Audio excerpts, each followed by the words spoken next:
Okay, yeah, I got notes at back to like the 25th of. Yeah, I got notes back to the 25th What month? of September of September. 2018. Okay, so here we are.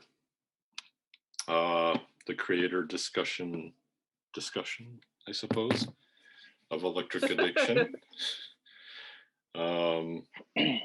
Started with the music, so that's you, Oni. Yeah. And that was like March of, was it 2017? I think so. That sounds right. Yeah, that's when like we talked about it before that, but I started it in like March with having Hitomi come in and just record her for like 45 minutes or so.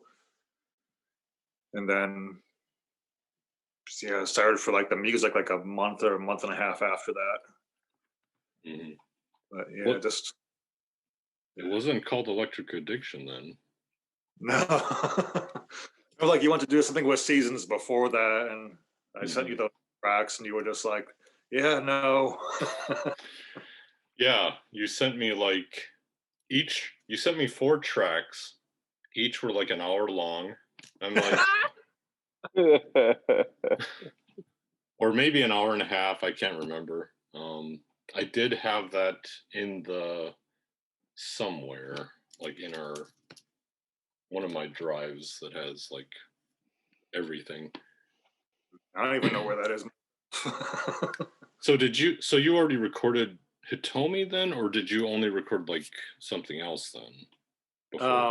That wasn't the stuff for the Seasons thing wasn't Hitomi at all. It was just strings and whatever else I was using, which I don't even remember that music. So, but yeah, you might lose me for a hot second. Okay.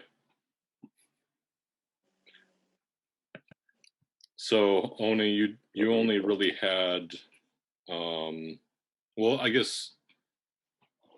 How did you start with Hitomi? How did you decide I'm going to start with Hitomi because of something I told you or something? I don't know.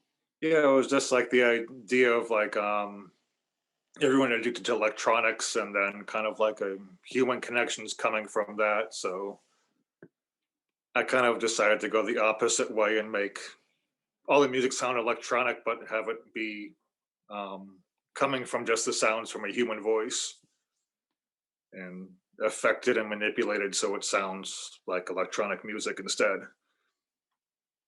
And that was a nightmare to work with.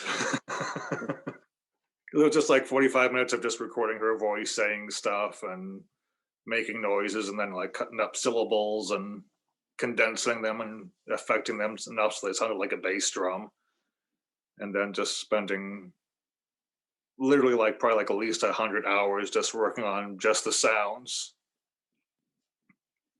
And then started like fade into my keyboard so I could play it and started coming up with all the different songs. The making the music was a lot easier than making the sounds. Right, because you had to design the music or the voice to sound like music. Yeah. And then you could work them into a song, sort of. Yeah, I was using techniques that like I've never seen used before. I was just trying out and experimenting a lot and stuff back and forth between like analog to digital and editing it then back to analog, and it was like more like being a mad scientist for the first part of it. Yep. And then drinking again. What's that, Oni? I was joking, so that's why I started drinking again. I think a lot of people started drinking again this year. Unfortunately, but or fortunately, depending on. Sometimes I wish. I have like $100 of whiskey over there that I won't touch. Collector item. Yeah. Till 2049.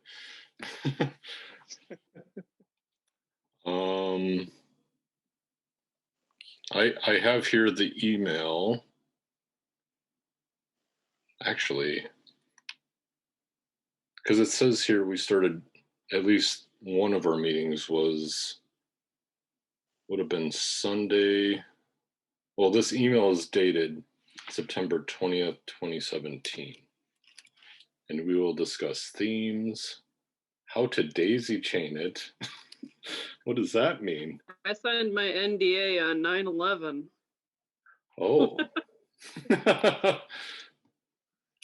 But yeah, that's what I have. Our first meeting is September 20th. Okay, because the email was sent on the 20th, and it says the Sunday at 4 at IKEA's cafeteria. Yeah, I thought we met before that day. Like we met.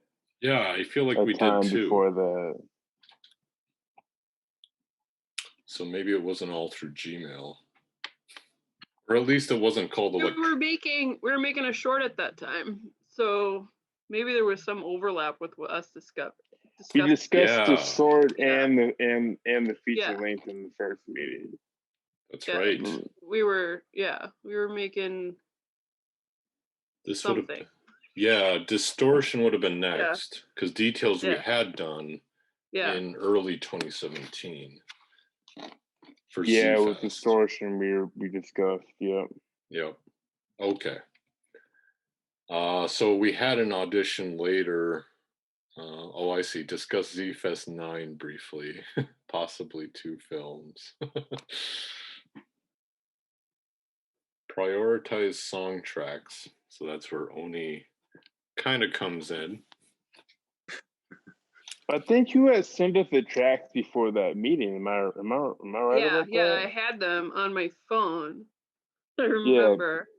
I like downloaded this like app on my computer. I still have it to this day to get that music or whatever. So, and for those who are watching this later, I didn't introduce us. I'm Alan. I'm Alan, the director. And I'm Colby. Yeah, I wrote and did other stuff. I'm JF. I did some of the writing. I hoped to do more, but I got pregnant. Life happens. Yeah.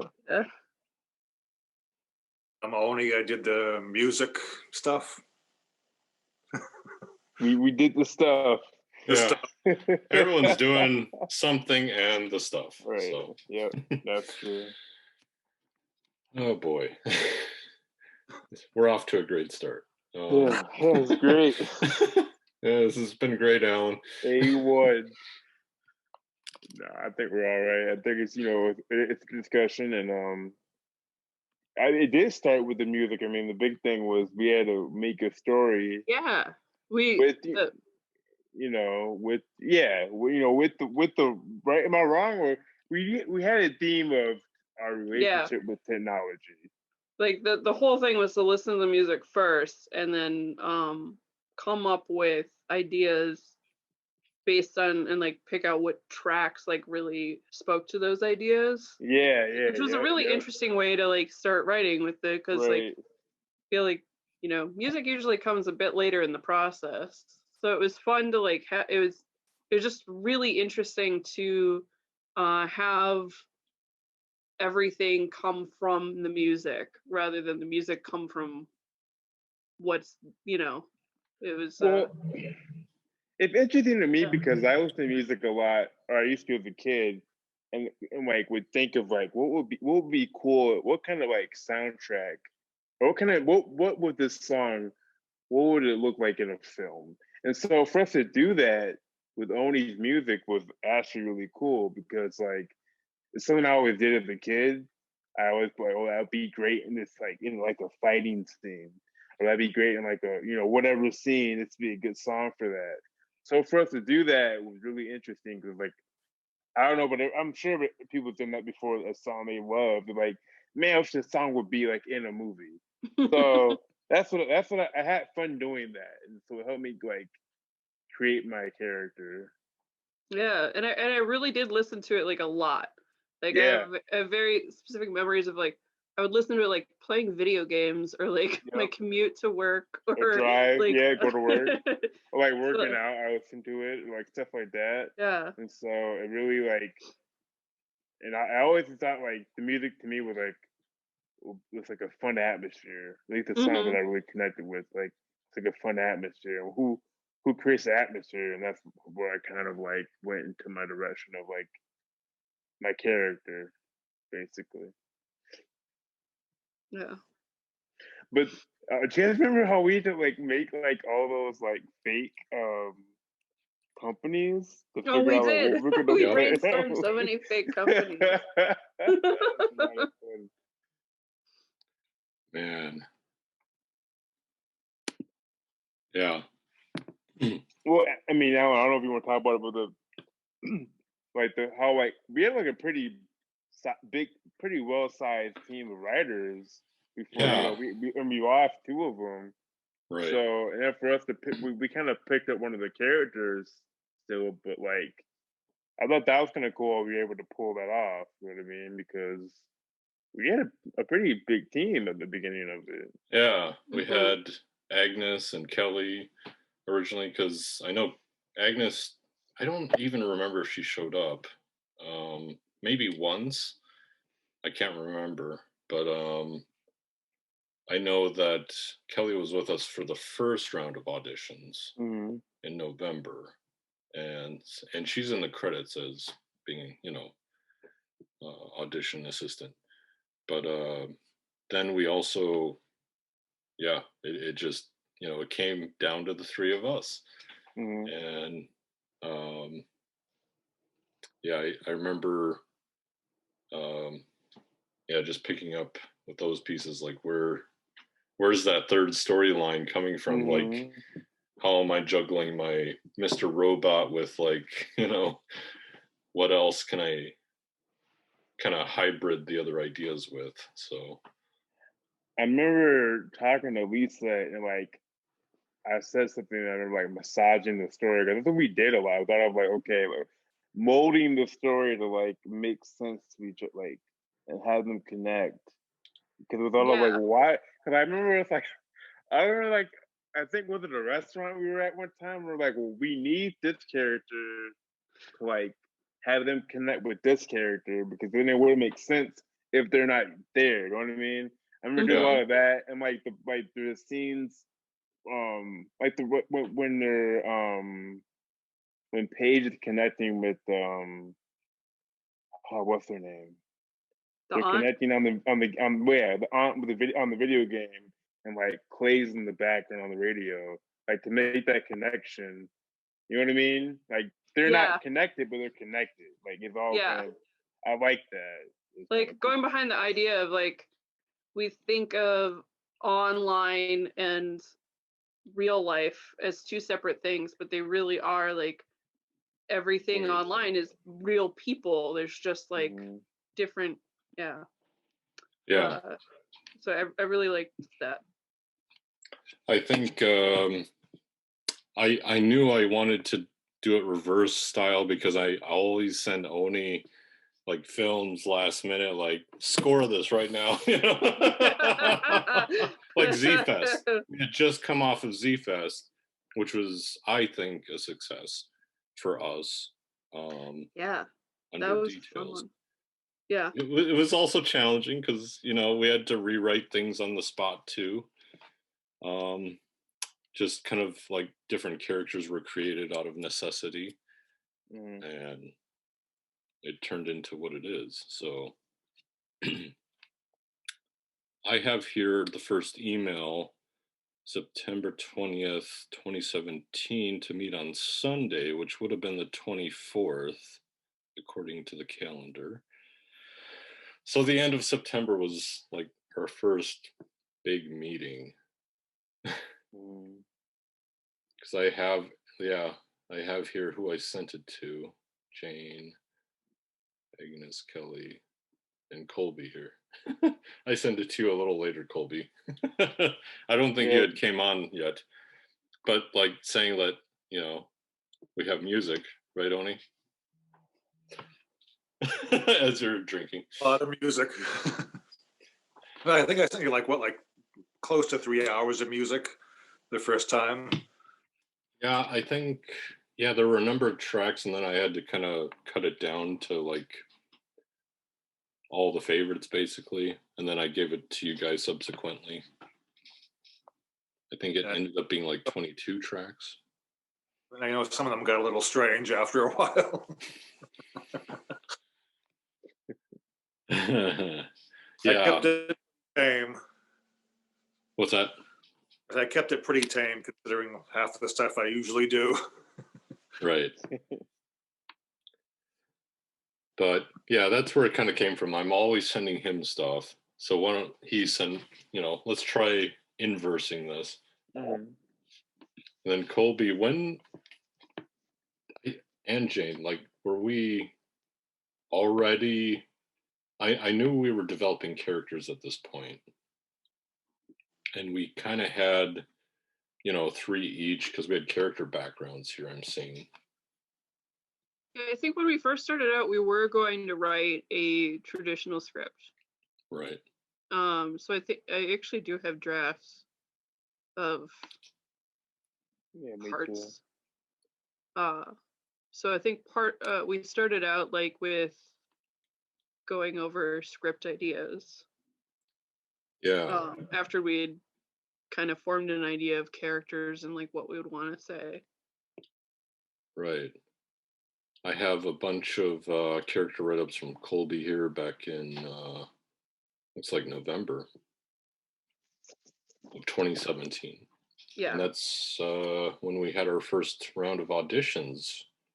And of our cast, who did we have there? Greg was in that. Mm. Let's see. Greg, who plays... Can I say I felt so embarrassed when I forget my characters' names? Yeah. I was like, there's so many of them, though. Trey, Yeah. So many of them. Plus, it was like this long ago. It's been 3 years for us. Yeah, I have a 2-year-old now. Speaking of, yeah, timetable. That's crazy. There's a human with a personality that has like grown up. Like, isn't that crazy During to think this about? time. Yeah. That's awesome at the same time. Looks like Ava was in that round. Yeah, Ava was a pretty strong audition. We were on she's almost too good, we thought. We're like, man, like it was actually pretty tight, I remember, because there were some good youth actors here. There were some out of like the whole pool, like kids are just, I think that's pretty true, like with all the projects I've worked on, whenever there's kids in it, like kids always knock it out of the park. Yeah. Yeah, Ava killed it, and like we're like, is she too good for the part? Like she's just too good, but I'm glad we went with her. Yeah, because we weren't sure how her character would fit with like whoever the mother or father may have been at that like time. as I said, like like we ended up scrapping the dad part, and it like just didn't. It doesn't matter. Mm-hmm. It wouldn't have mattered anyway, but like it doesn't matter. Yeah, I kind of like that we just didn't even mention it. Yeah, it didn't matter. Yeah, it worked out great. Let's see, who else did we have? Looks like Gabby was in there. Yeah. Oh yeah. Yep. And Erica. Yeah. Oh, okay. So a lot of characters from yeah, it was a pretty good round of auditions. Okay, like, a lot of people. I like that. I can't. How many people did we see total? Like, I felt like we saw a lot of. It felt like a lot. We were there for a couple hours, weren't we? It was one every 10 minutes between noon and 5. Yeah. We were there for 4 hours. We were. So 4 hours times 6 each hour. Yeah. I remember that's the first time I had to write a script for like an audition. I only had Lauren read it 3 times. She's like, dude, it's fine. Like, whatever. I'm like, Oh, yeah, you're right. You're right. It doesn't really matter. The sides were great. I liked the sides. yeah. What were they? Were they? We just wrote up I wrote up a little exchange about. Oh, that's right. Fork knife, or Yeah. no, it wasn't fork knife. It was Fortnite. The pie one. Yeah. I remember the pie. Yeah. It was a bit about the daughter and the aunt. The daughter showing the aunt the video game for the first time. Mm-hmm. And it was about knights in a fort called Fortnite. Yeah, that's right. That's funny. Yeah. And then there was this long wait between November and February.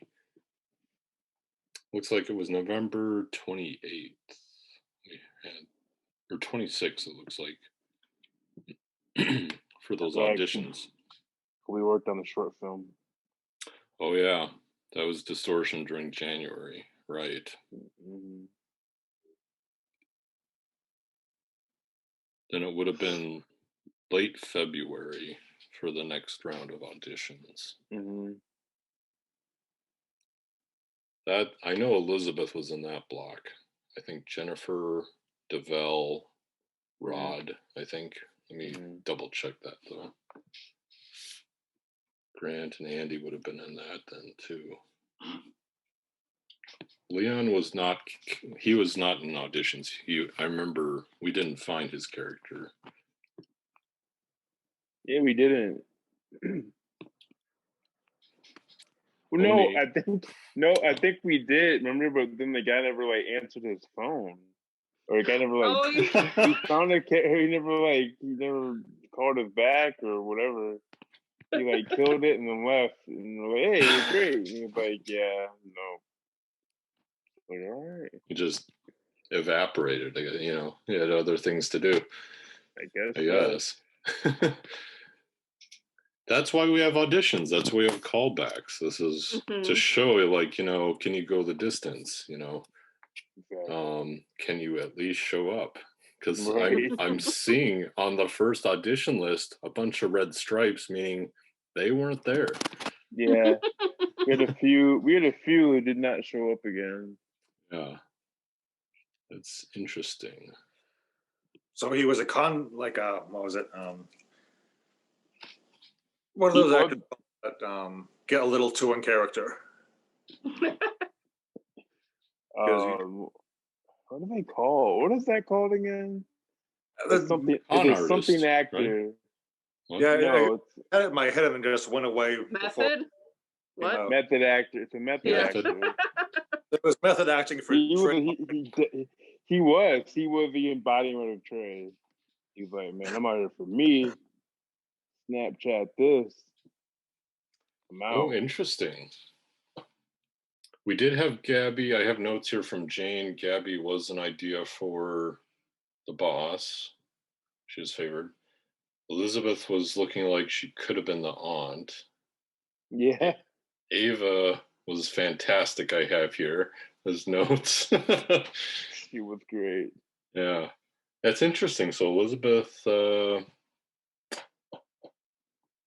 wasn't initially thought of as the mom, maybe. Yeah, I remember the person that we had reached out to for the mom originally couldn't do it. So we switched it up. Yeah. And I think at this point we knew it was going towards mumblecore. So yeah. I don't know if you guys can confirm that or not. Yeah, that was pretty much what we thought, right? Yeah, because I know by at least February, I remember asking a lot of people if they did improv. Yeah. Yeah, we had that on the audition for the second audition. Yep. Yeah. And then definitely in the callbacks. Yeah. Oh, here's the callback sheet. 324.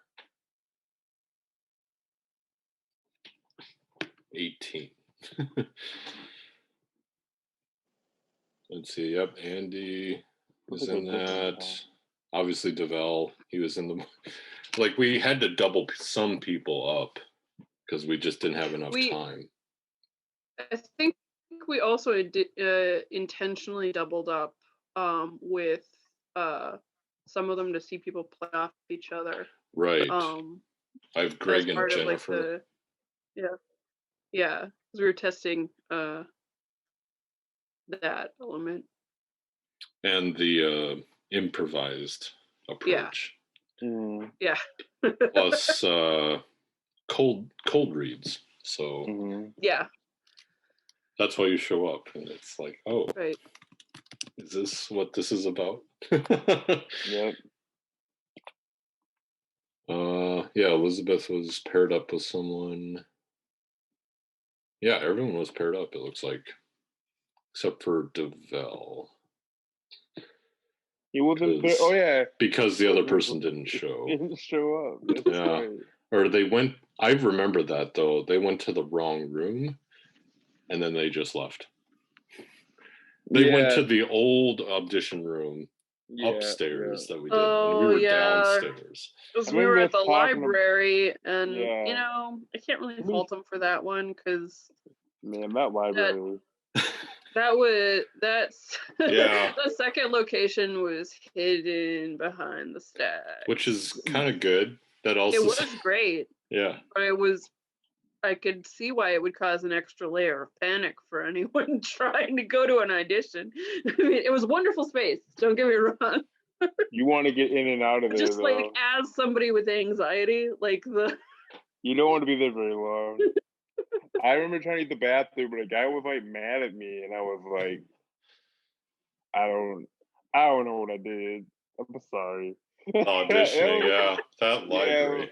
I remember. Was something else, which is, I think it was. I mean, it is what it is. It was like what an experience it was to do the auditions in that place. I had a great time. I'm not gonna even act like it was a big deal. So yeah, I've done auditions there a lot actually. Like it's not God, like at least like 5 projects. I've done auditions there, so. I think that sometimes the hardest part was just finding meeting spaces. I remember that. After auditioning. Meeting spaces that everyone could get to, because like we had a few and people were, oh, that's too far for me, and you go over, oh, that's too far for me, and it's like, dang man, like where did we go then? Like yeah. And you want to pay for parking then? Okay. I mean, it ended up being like after auditions and when we finally got a cast, it ended up being that library because that's the only place that people thought was central, right? Like, so I mean, it was just hard to get a room there. Yeah.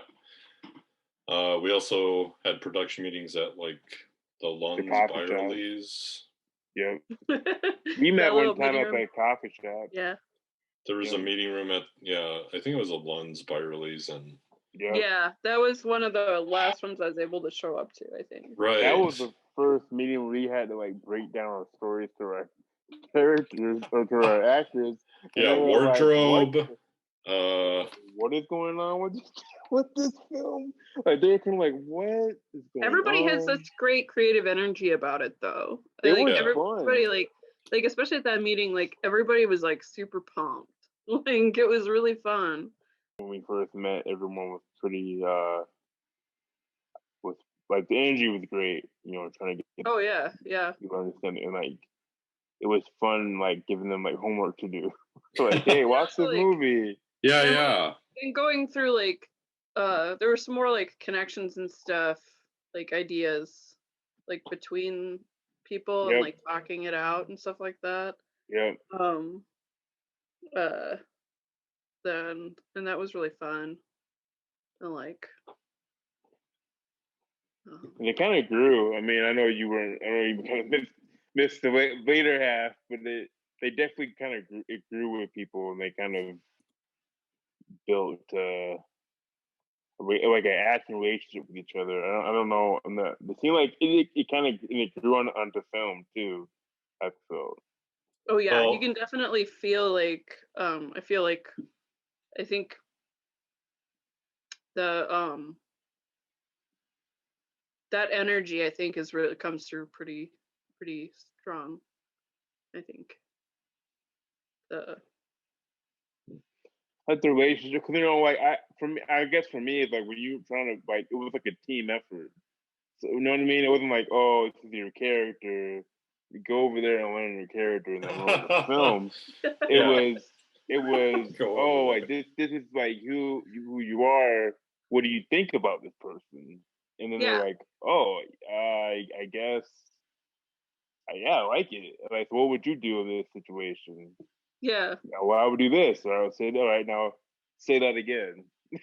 Just keep saying that, and then that's what we yeah kind of did. Like, I felt like when we filmed, it was like, all right, what would you do? Well, I'd be yeah mad. Like, all I right, well wasn't then. I wasn't at a lot of those later meetings, but I did email back and forth with especially the actress who played the aunt Yeah, about yeah. like just like Jen.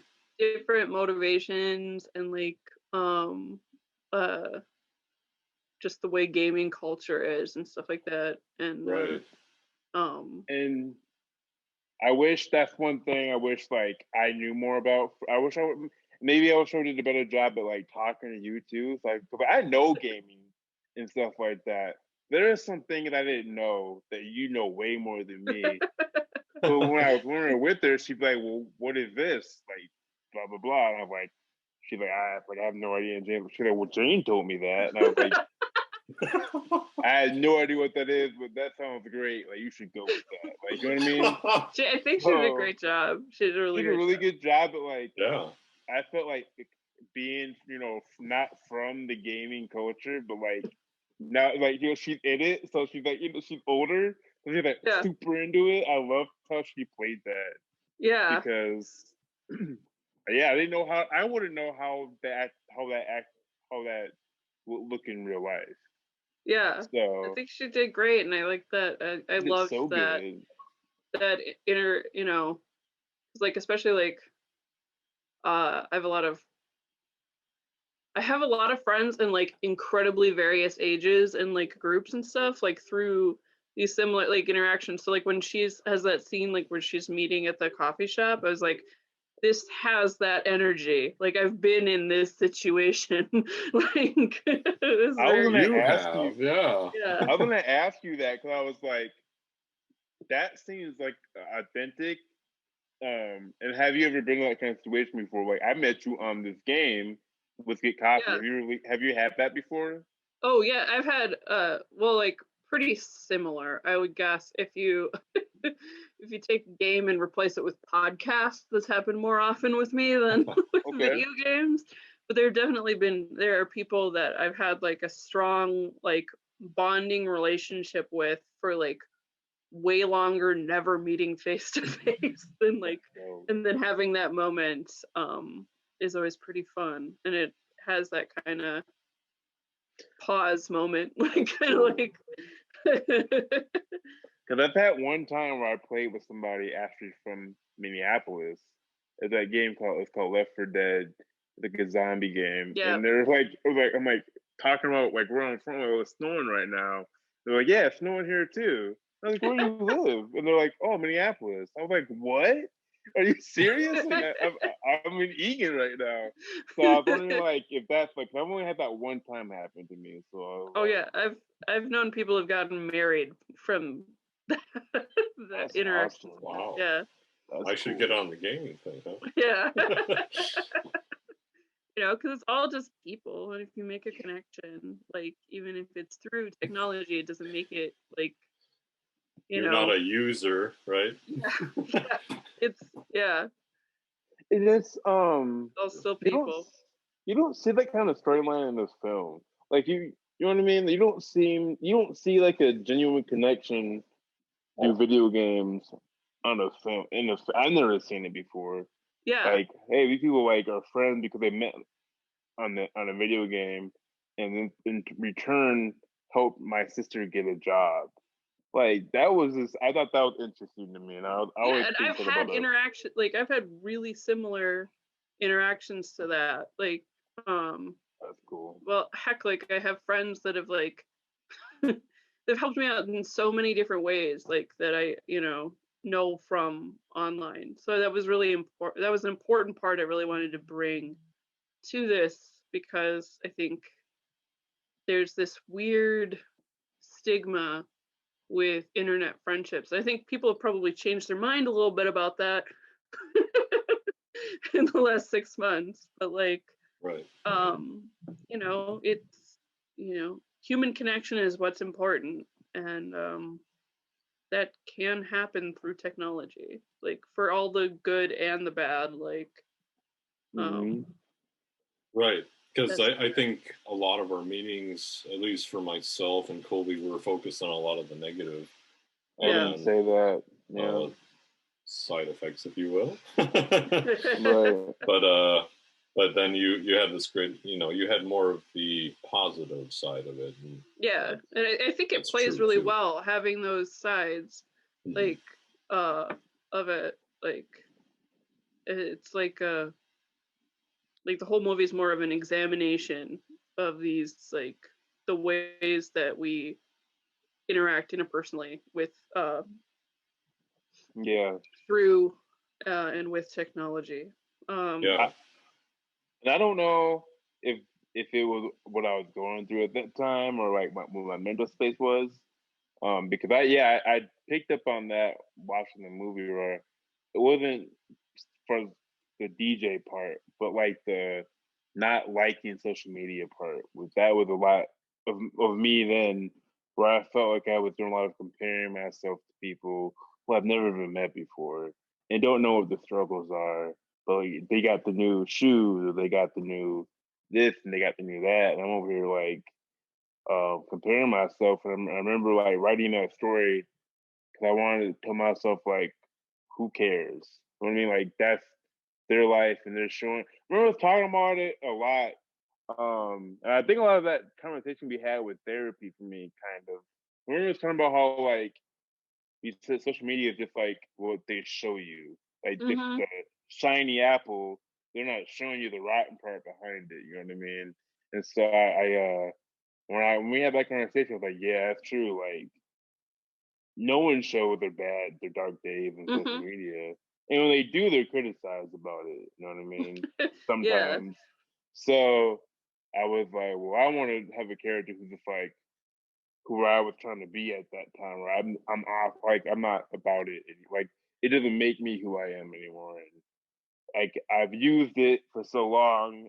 But now I'm like I don't want to be that. So I like that. I like that we all kind of. I don't know if Alan had so personal about it, but like that was me. I was like, I like social media, but I want to like not be so. How many likes I get on that picture? And so I think that's why I had a great time working on this project. Yeah, I think that's like totally like I think a lot of people empathize with that and struggle with that too. That it's like, that cultivated personality is kind of fed in a lot of social media. But like what was that number that you said, Alan? The 3% of tweets? Like 3% of Twitter's of their users are actually the ones that tweet all the time. It's only 3% or something. Yeah, it's just like such this like small percentage of like people's lives that's like that you see, like So it's like that's a hard standard to live by. And that's why I thought the character that I think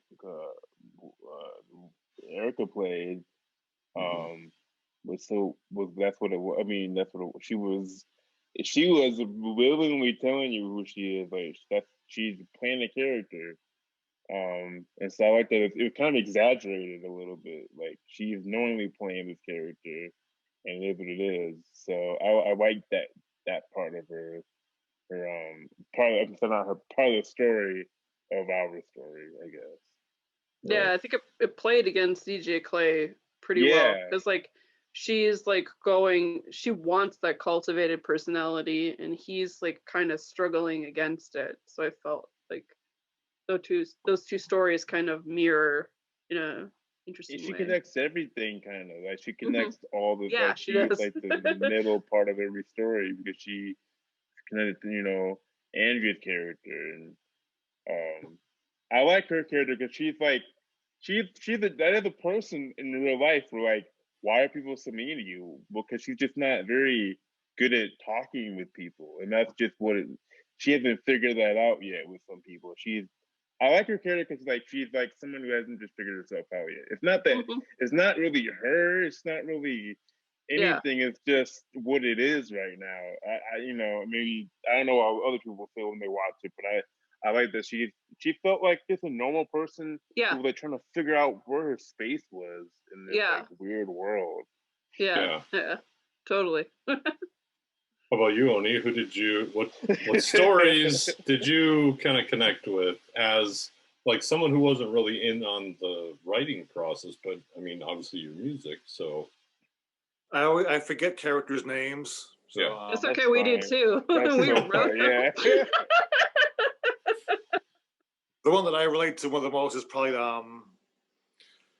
God. She was trying to like hire an assistant for the one guy who was doing the programming. Yeah, Andy. The one that no one wanted to hang out with. Yeah, Paige. Yeah. Paige Master. Paige is like the most empathetic. Like, is the like. I think most people will really feel for Paige. Yeah. Yeah. I definitely have been there. I feel like that's Paige kind of is a lot of people go through in their like early to mid 20s. Like it's a weird I think I don't maybe I probably haven't I don't know. People say I talk a lot and I'm fine, but I think there's a time in my life where I had a hard time talking. You know what I mean? I had a hard time saying. I wouldn't believe it. I don't believe it. I feel people say that, but I feel the time where I had a hard time expressing like I don't know, like saying what I wanted to say in front of people I didn't know very well, or like I was nervous around. I have a hard time like talking, and now like you kind of figure it out. And I felt that with her because she's like trying to be like comfortable in her skin, but she can't. She's just not yet, and people are so mean to her for no reason. But they think she's weird. I get it. People think she's weird. Like another human thing. Where like if you're weird, we're just like, well, get away from me. Which is, because they're still on their phone. They're still on their technology. That's like, oh, whatever. Like I don't want to. Or they just don't care. They don't care. Yeah, they don't care enough to like.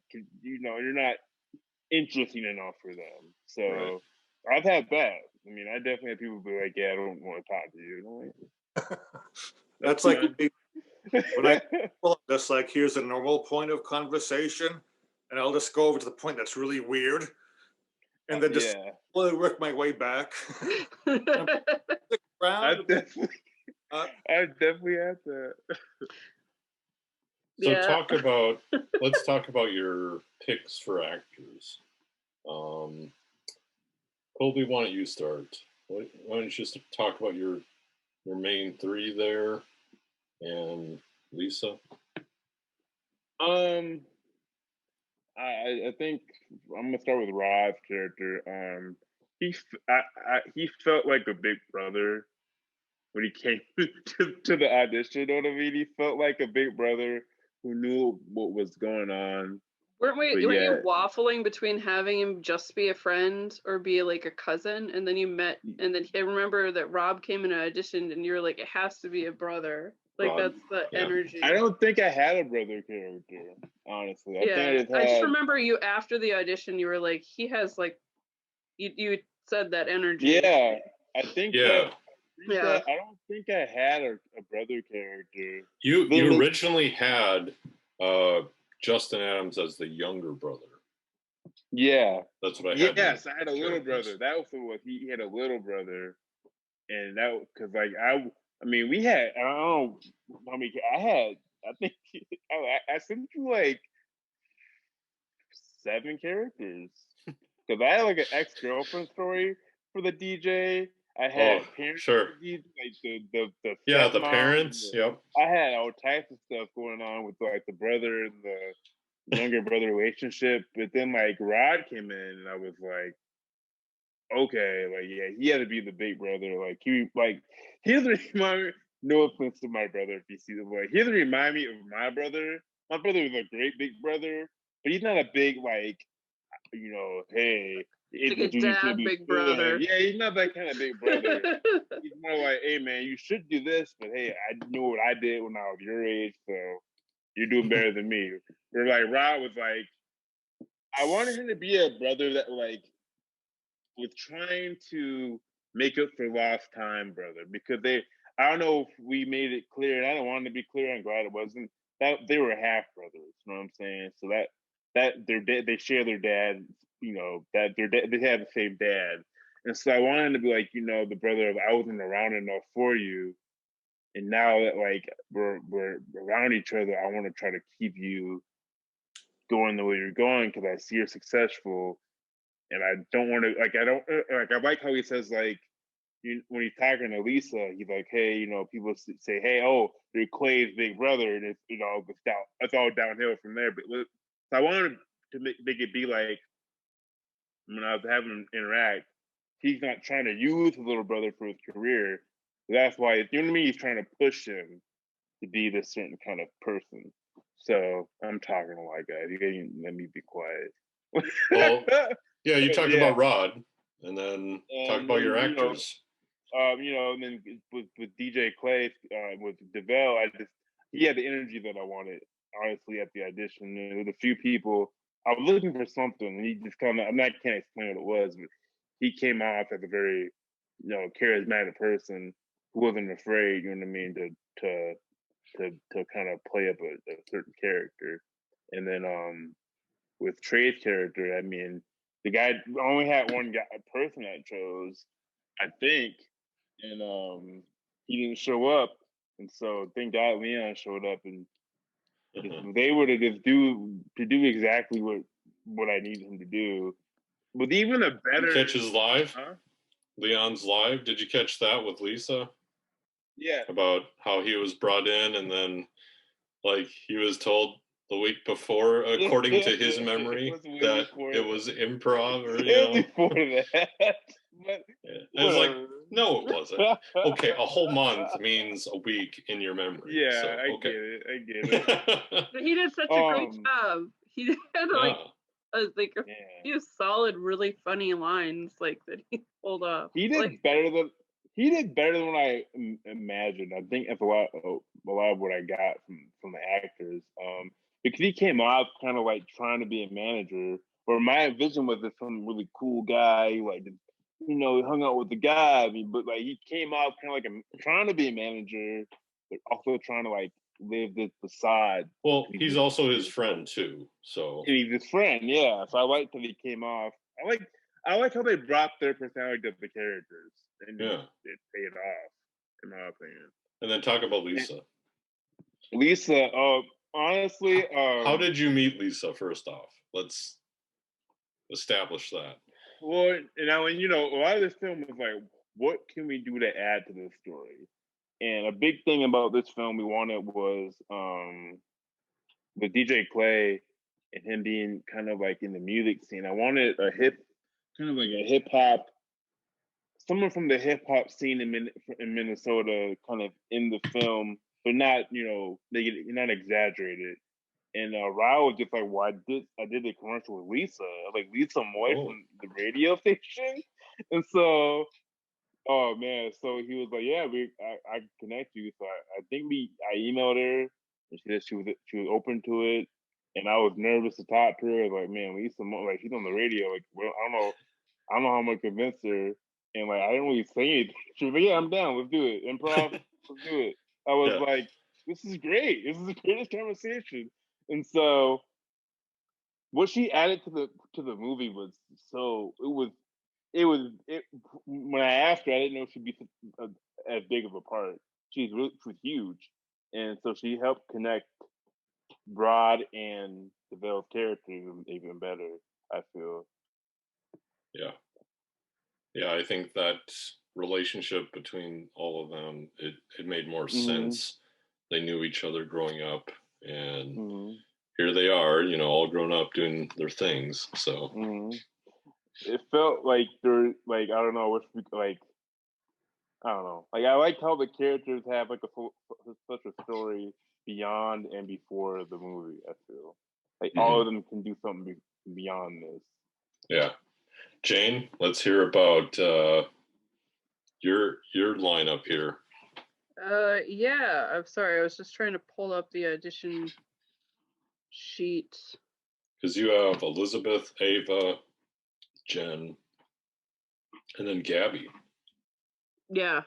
Yeah. I mean, we touched on it, but Ava's audition was just like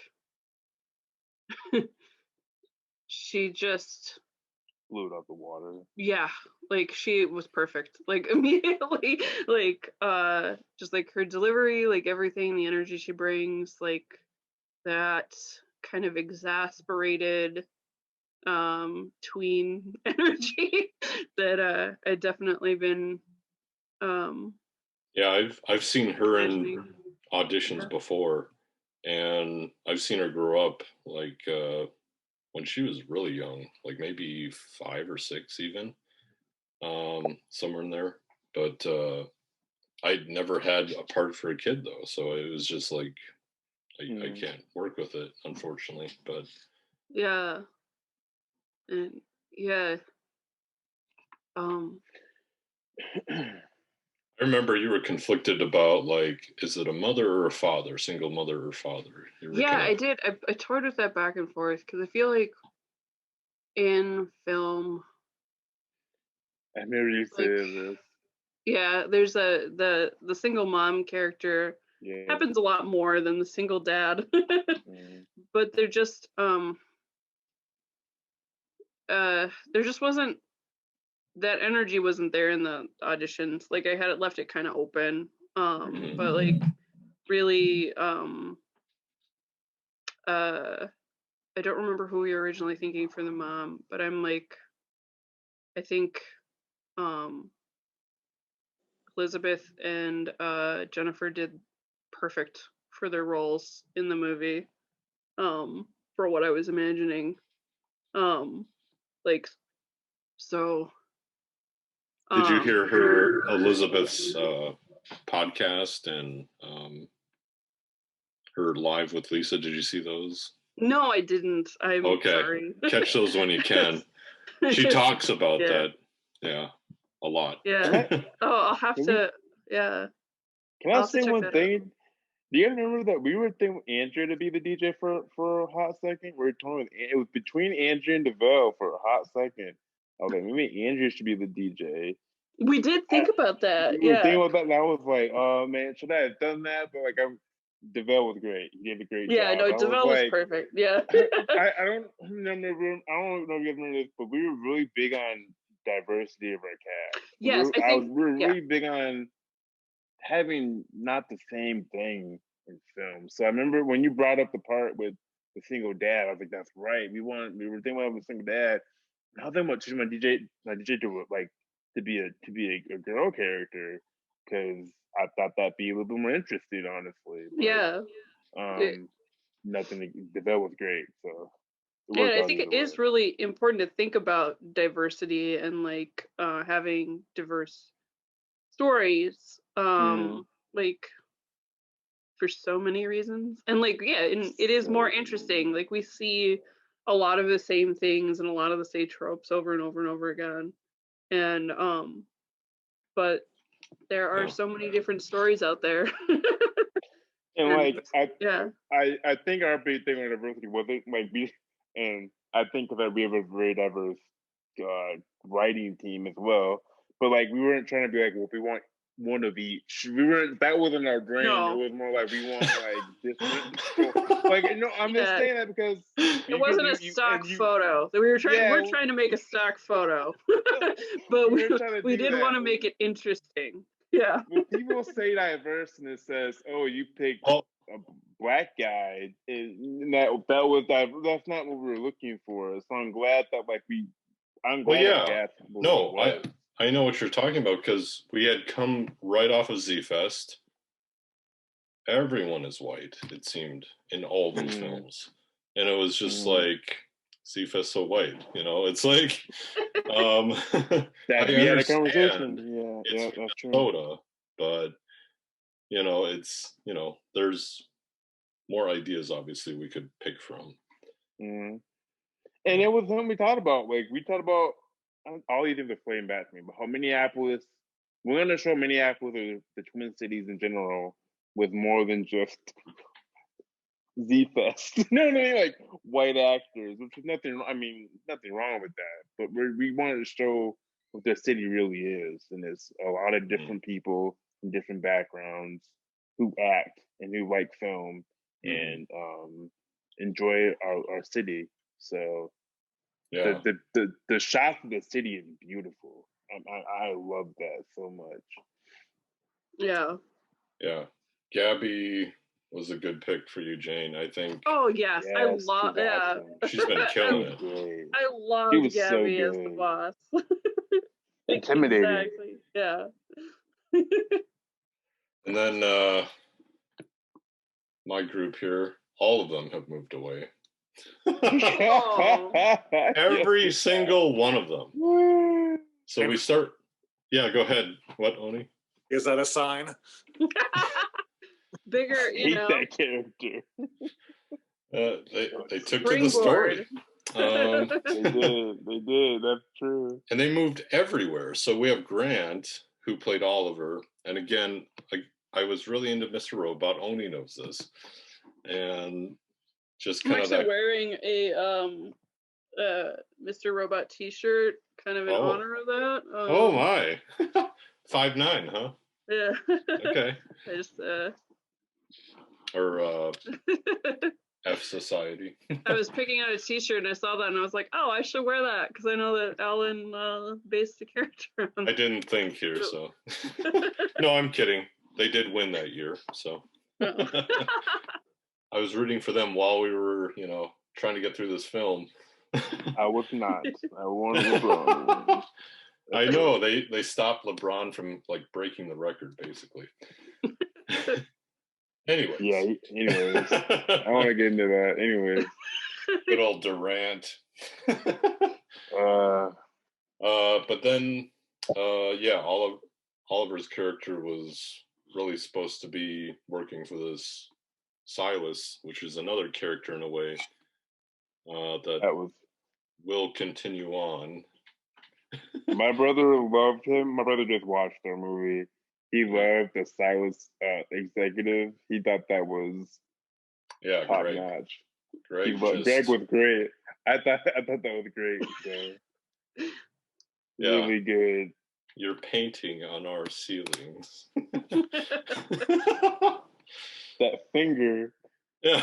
Oh my God, that was so good. And I remember doing those scenes and just thinking it has to be very urgent, by the end, say at first I was thinking maybe you have until the end of the day, but no, let's make it till before you leave this room.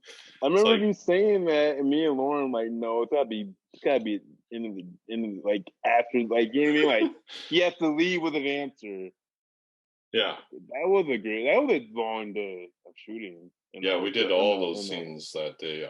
Everything was. I mean, it was a 13-day shooting schedule, which we'll get to here. And then Erica, I mean, she's top billing on this because of all the work she put into it. And every day doing what we see in the very opening sequence of the film. That. Transforming herself to look like this character. Even the eye color was different. But yeah. So And those took things. that character and made it her own. 'Cause I remember saying that's not really her. I thought, no, that's not her. She's not that like kind of person. Like I know, right? That's why you're great for it. That's why you should play it. Well, I remember talking to her about a lot of like YouTubers that we knew at that time, and there was a specific video that's like the one at the end of the film. And we were kind of like, but then she posted other videos that was like, oh, she's good then. It's like, is this genuine or was that not? Was that like an act? So we had a lot of character studies we could go off of online. So hers was quite easier to establish some character background for. Plus, just living that life, what's that like? Because you're not backed by anything other than what you can do, what you can provide, like followers, basically. So, like that's what you're good for, basically. That's how you get money. Weird, yeah. You play a person every day. Yeah, and there's been people like that for like comedy and YouTube stars that I know, and I'm like, they always play this character. I never see them break character, so I thought that was interesting. And then Paige's character, that one's interesting because I love Paige so much. Yeah. I knew I wanted someone in between these two dynamic characters, because someone who was a little more grounded and knows both of them. So they're all connected. Just like in your storylines too. But yeah, her character is just more, you feel normalized with her, kind of like, okay, we've all been through this job, as you guys said earlier too. But she's also just so caring. Like, I don't know. I love that. Like, she goes out of her way for other people despite, like, everybody being kind of shitty to her. Like, right. Yeah. And sometimes you feel like you're kind of left out of the conversation too, and that's who that character is, basically. So exactly, yeah. And it can feel that way online, I think. Yeah, yeah. Very isolating. Yeah. Let's see. And then, yeah, of course, Greg's character. Oh boy. Yeah, he was so good at that. I hope to work with him again in the future, but we'll see. Roger. And don't forget Oni's DJ hookup for the radio station. Want to talk about that, Oni? How you created Tom? I didn't do anything. I don't even know how that. I remember like you asked something about like, I think it was like about Tom and KFAI, and just I remember like I sent you to Tommy and Mason too to talk to them about it, but he was perfect to get in for that. That's everyone at that station is great, so I'm sure that it came together really easy. Yeah, it legitimized, I think, DJ Clay's character more. That in the studio, which that was a good time. I had from that studio. I mean, it was beautiful, man. It was hearing some of the interviews.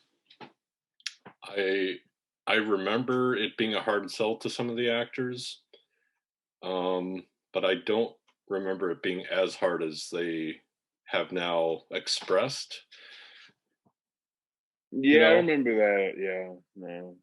I remember. Yeah, I know. You and I were, Colby. We really did want Rod. I think we all did. We wanted Rod because he's a great actor. We know that. So. Yeah. And he was a hard sell. Rod wasn't very, very into the whole improv thing, but I hope he watched this movie and he's like, all right, I can do that, because he did it. I mean, he did it to me with ease. I don't know if it was hard for him or not.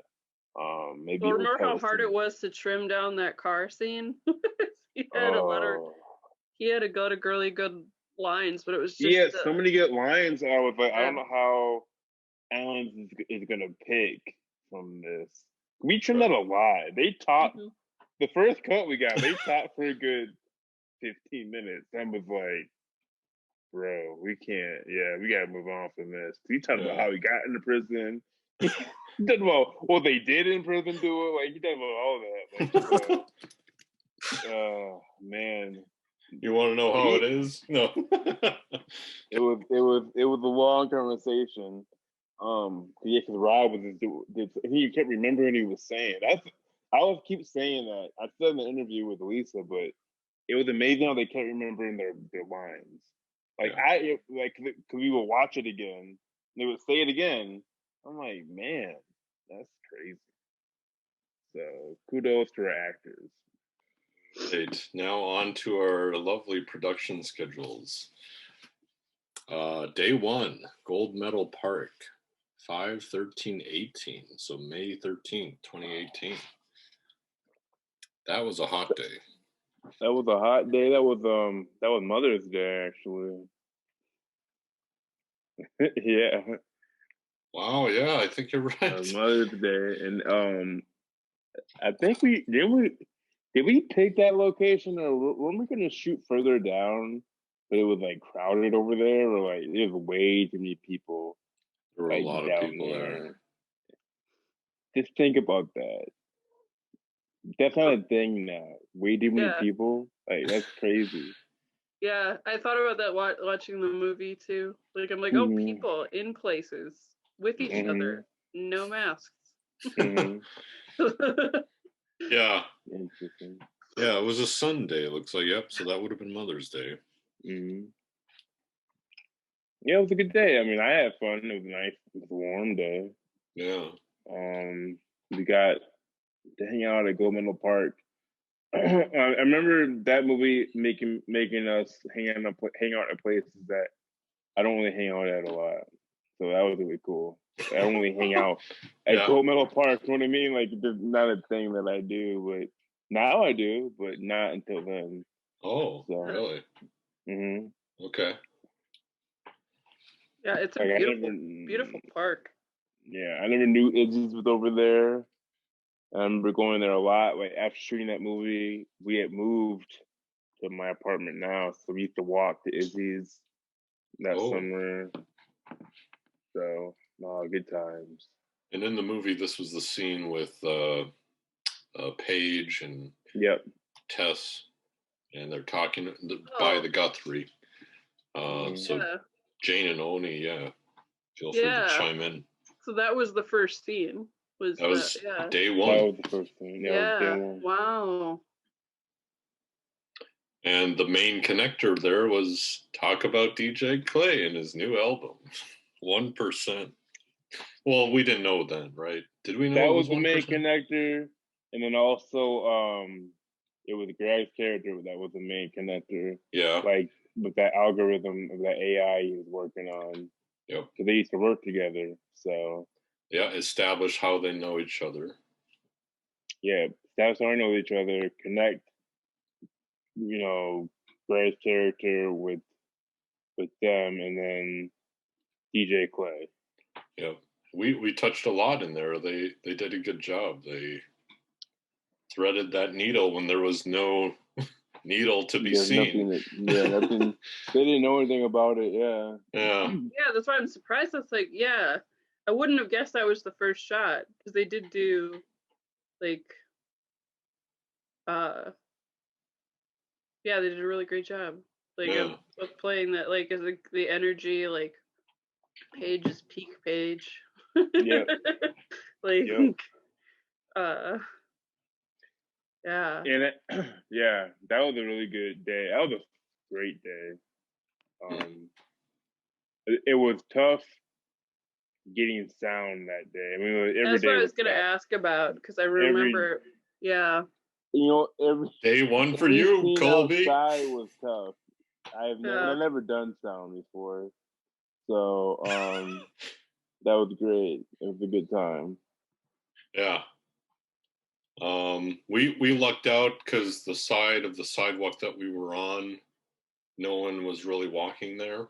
They all wanted to like walk closer to the hill or the Guthrie.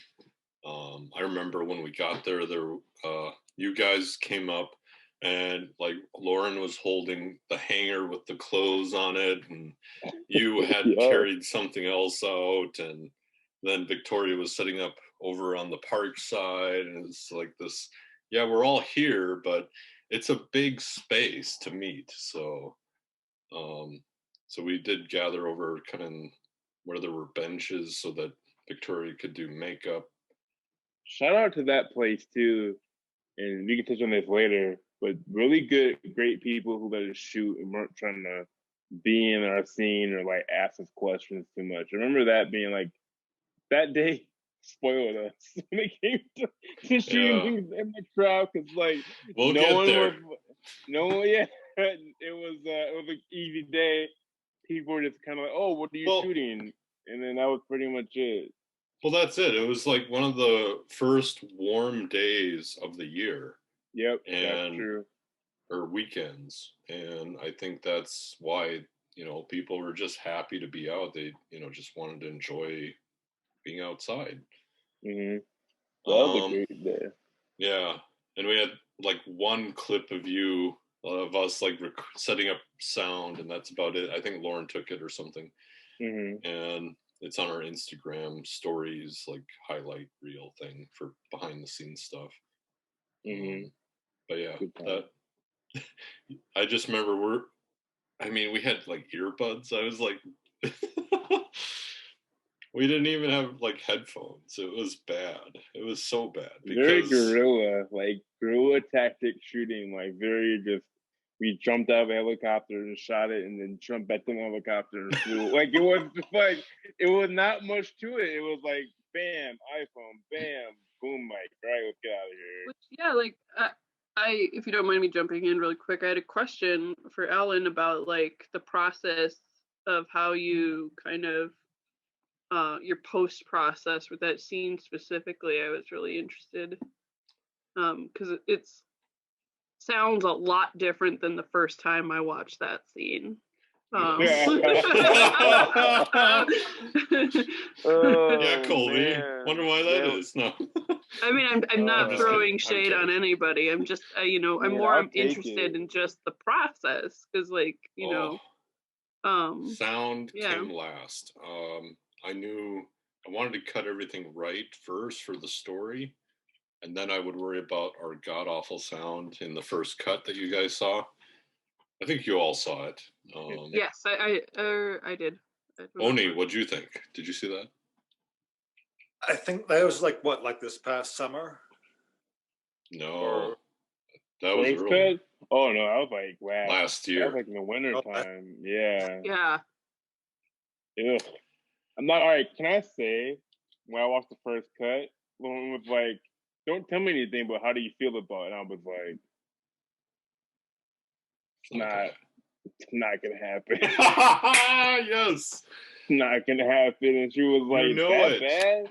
I was like, the sound is so honestly, I can't the thing that we have to fix, we can't do it now. And I was like, it was me with the sound. It wasn't really like anything else. It was just like the sound was so bad. I was like, I was so mad at myself. Like, we can't do anything with that sound, but you saved it some kind of way. So yes, for the most part. I mean, people were watching that first cut, because we were shooting outside so much. The wind was kicking our butt out there, and so it was just a lot of like, wait for the wind. All right, let's try to shoot it now. Or there's an airplane, or there's a cop siren, or it's like. I never even thought about that part though. Shooting with the noises, the police sirens, or fire sirens, the helicopters, the air, like all the city noise that you don't think about that will affect your film. Like people screaming for no reason. This scream. You know what I mean? I live downtown, so I. You get it, yeah. Like, why are you yelling right now? But it's people.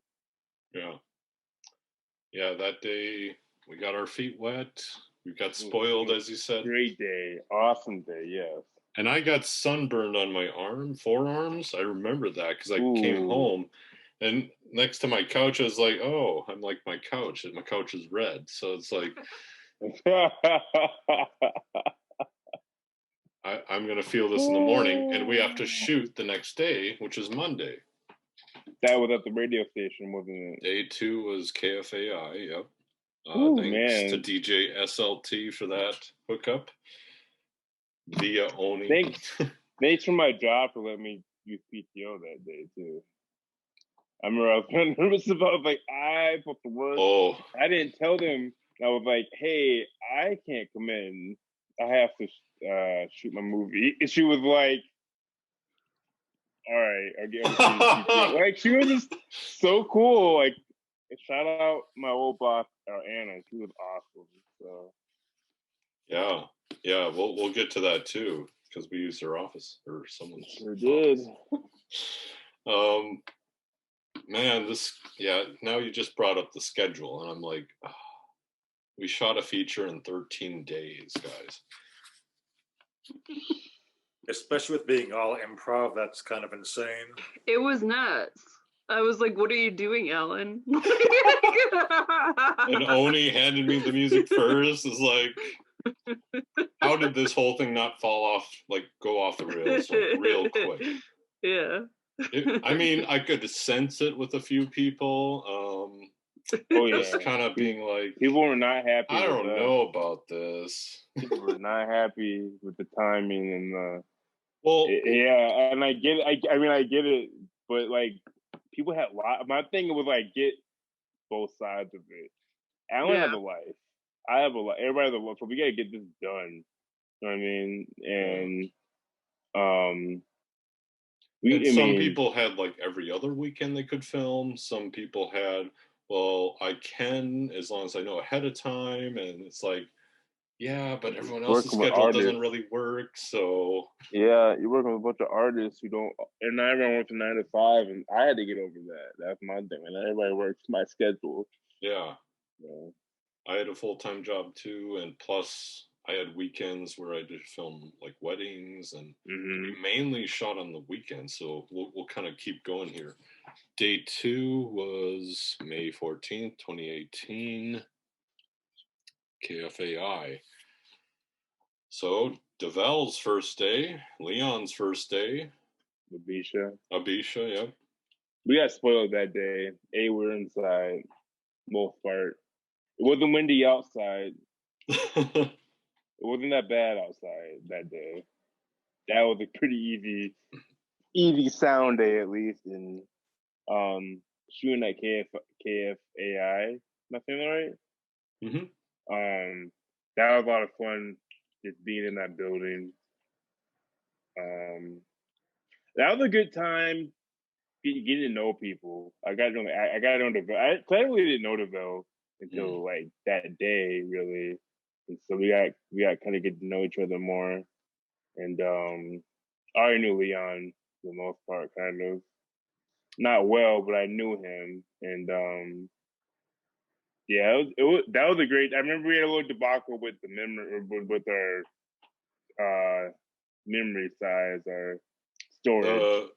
So on this day, Alan learns about the iPhone and its prima donna state, which is, I don't want to work because I don't like that thing you gave me. You know, it's like, it's like, I don't want to give this to your flash drive. I think it's that easy to take something from me, you know?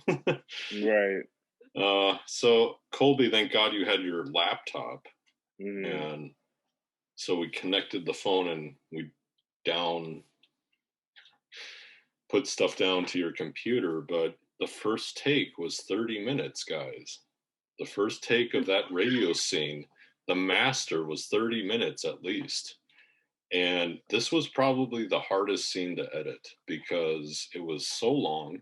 And then we did shorter takes after because we went into the hall to kind of get a B shot of there because it's like, she doesn't need to be here for all this. So let's do that, come back in, and then we can kind of just redo it or shorten it a bit.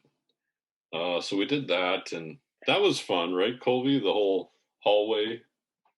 That was fun. You reminded me now that was the first day of me kind of realizing how kind of like improv is not easy, because we had to like get Tom, DeVell, and me on the same page of how to hit these points without talking about other things too much, but making it seem like an authentic conversation. Right. I remember that being a thing. Like, all right, you guys please get to the point though. Like, all right, like get to the point and to get to that. You know what I mean? Which they figured it out, but yeah, that was a long day. I mean, every day was a long day. I don't know why I say that, but well, yeah, because like the hallway with Abisha, I remember that was real quick. I mean, that was fast. Yeah. That wasn't the longest day. That day wasn't that long per se, but it was just that conversation. Yeah, that they had. It was a quick morning because I remember we got there, I think, pretty early.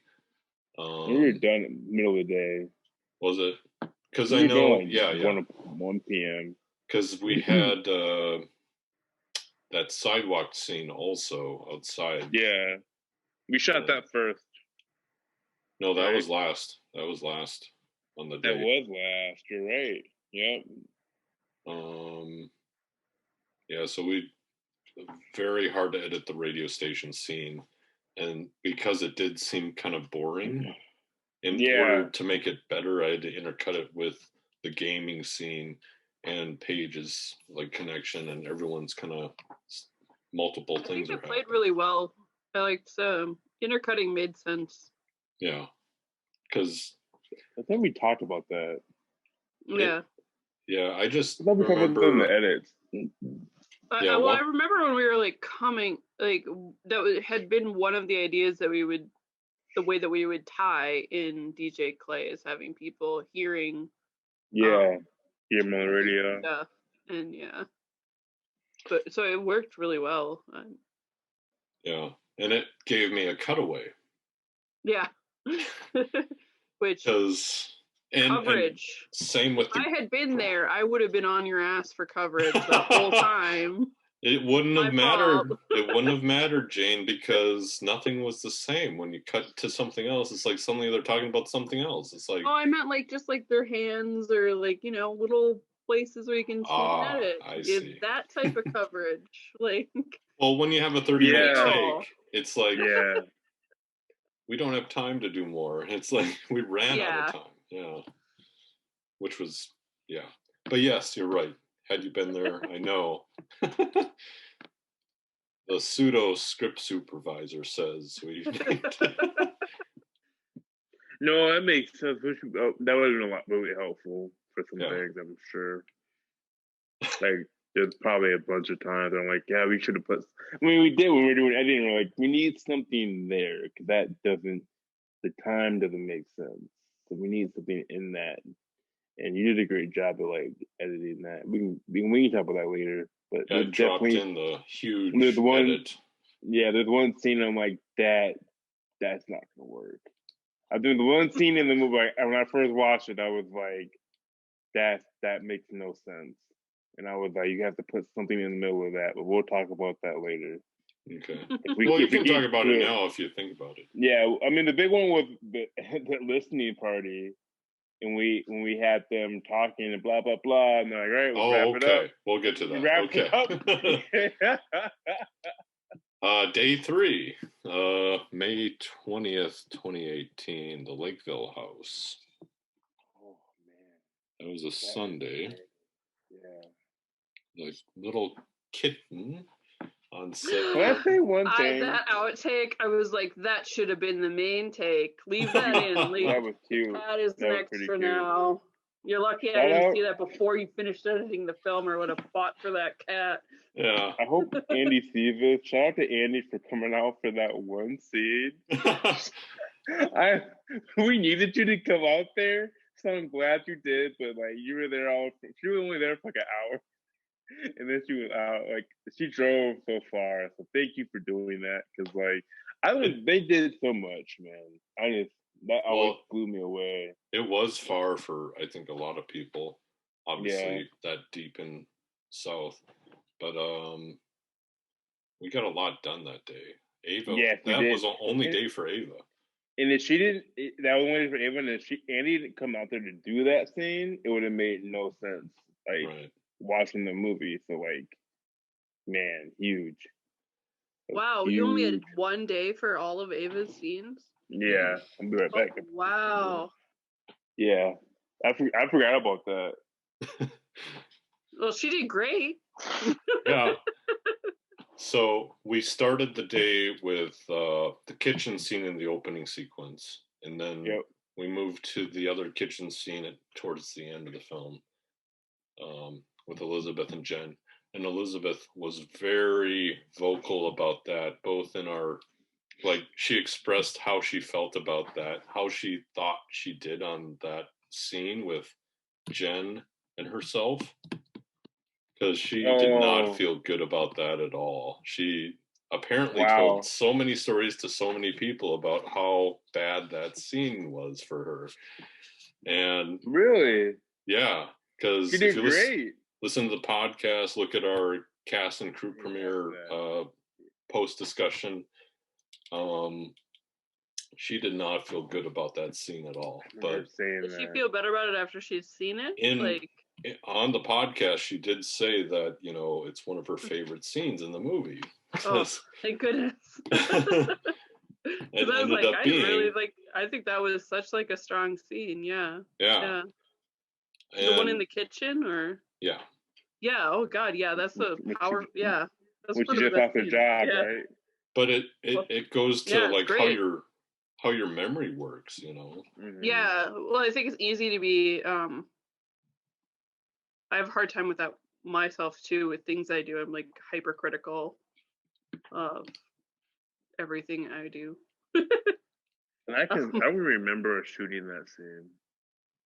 That day was a blur to me. I remember like the cat, and I remember like not being able to get in a good position in the basement to catch the sound from Ava and Jennifer, and it just wasn't. I don't know what it was. That first, I don't know why that room was hard, but it just was. Well, I love those scenes. I think you guys did a great job. Great. Yeah. Yeah, like the scene in the kitchen and the scene with Ava and Jennifer on the couch, where like talking about like the accident and stuff like that, and they're like cuddled up with the blankets. I was like, I love this scene. This is a good scene. Right. I'm not. They were really good scenes. That was a good time. One of my favorite scenes is the scene in the car. Only because if you were really there, we laughed a lot during that scene because Ava kept getting in and like laughing, like or she get into like she just laughed again, like she couldn't help it.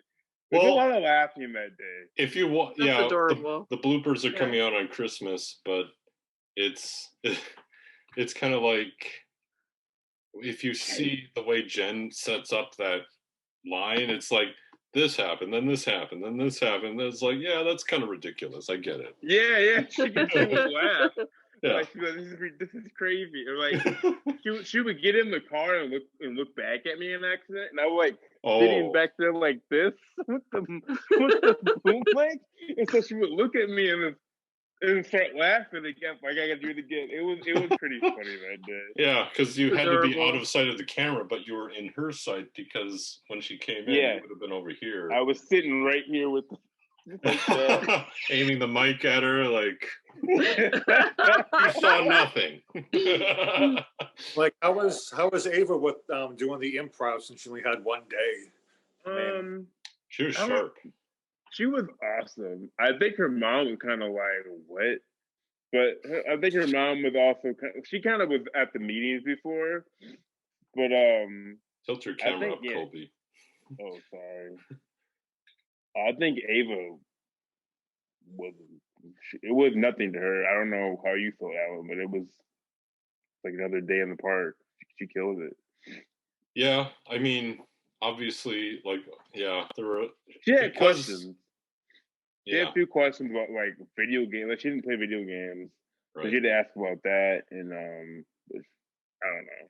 The mumblecore style really surprised her, I think, in a lot of the scenes, which is kind of the film term of improv for us. What we did here, just the way Jen would come up with those lines, and she didn't know what to expect, so it was just kind of like, wow, that happened to you. How are you here, you know? Jen has some pretty crazy like accidents that happened to her. every scene. It was like, geez, it was raining. There was a person who wasn't supposed to be in the car. I was on my bike and they hit me. It's just like, and they were drunk or something. Like, yeah. what? Man.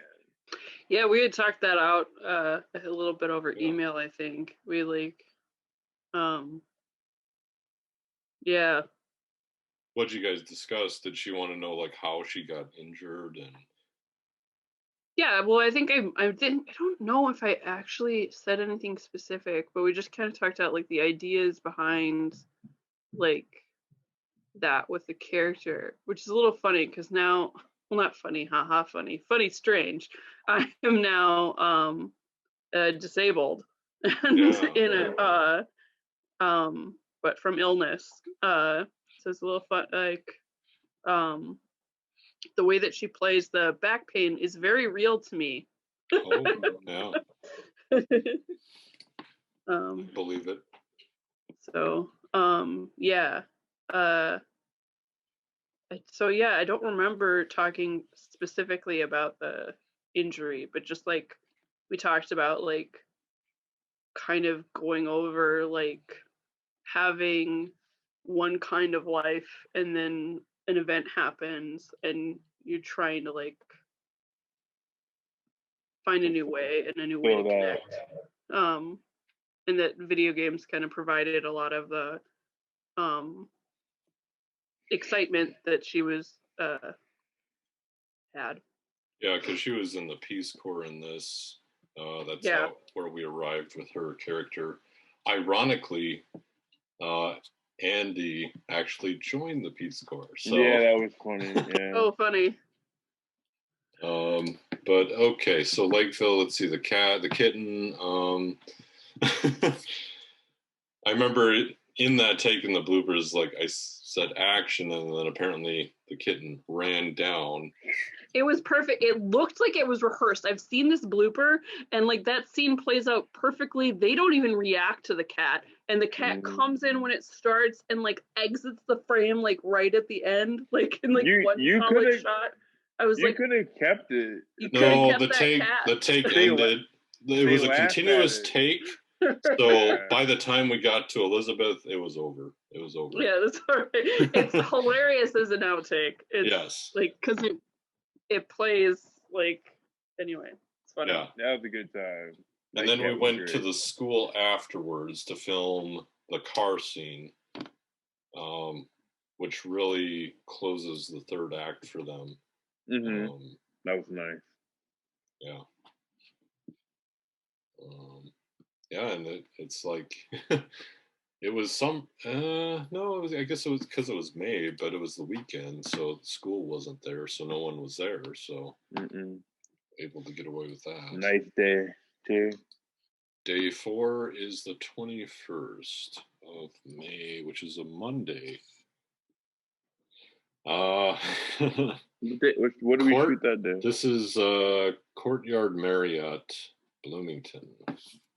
That's the conference room scenes. All the conference room scenes. Oh, man. I didn't do sound that day though. I did a little bit. I traded it off a little bit, which is nice. Yeah, we had Elena come in to assist. Thank you, Elena. Yep. She was probably as mortified as the actors.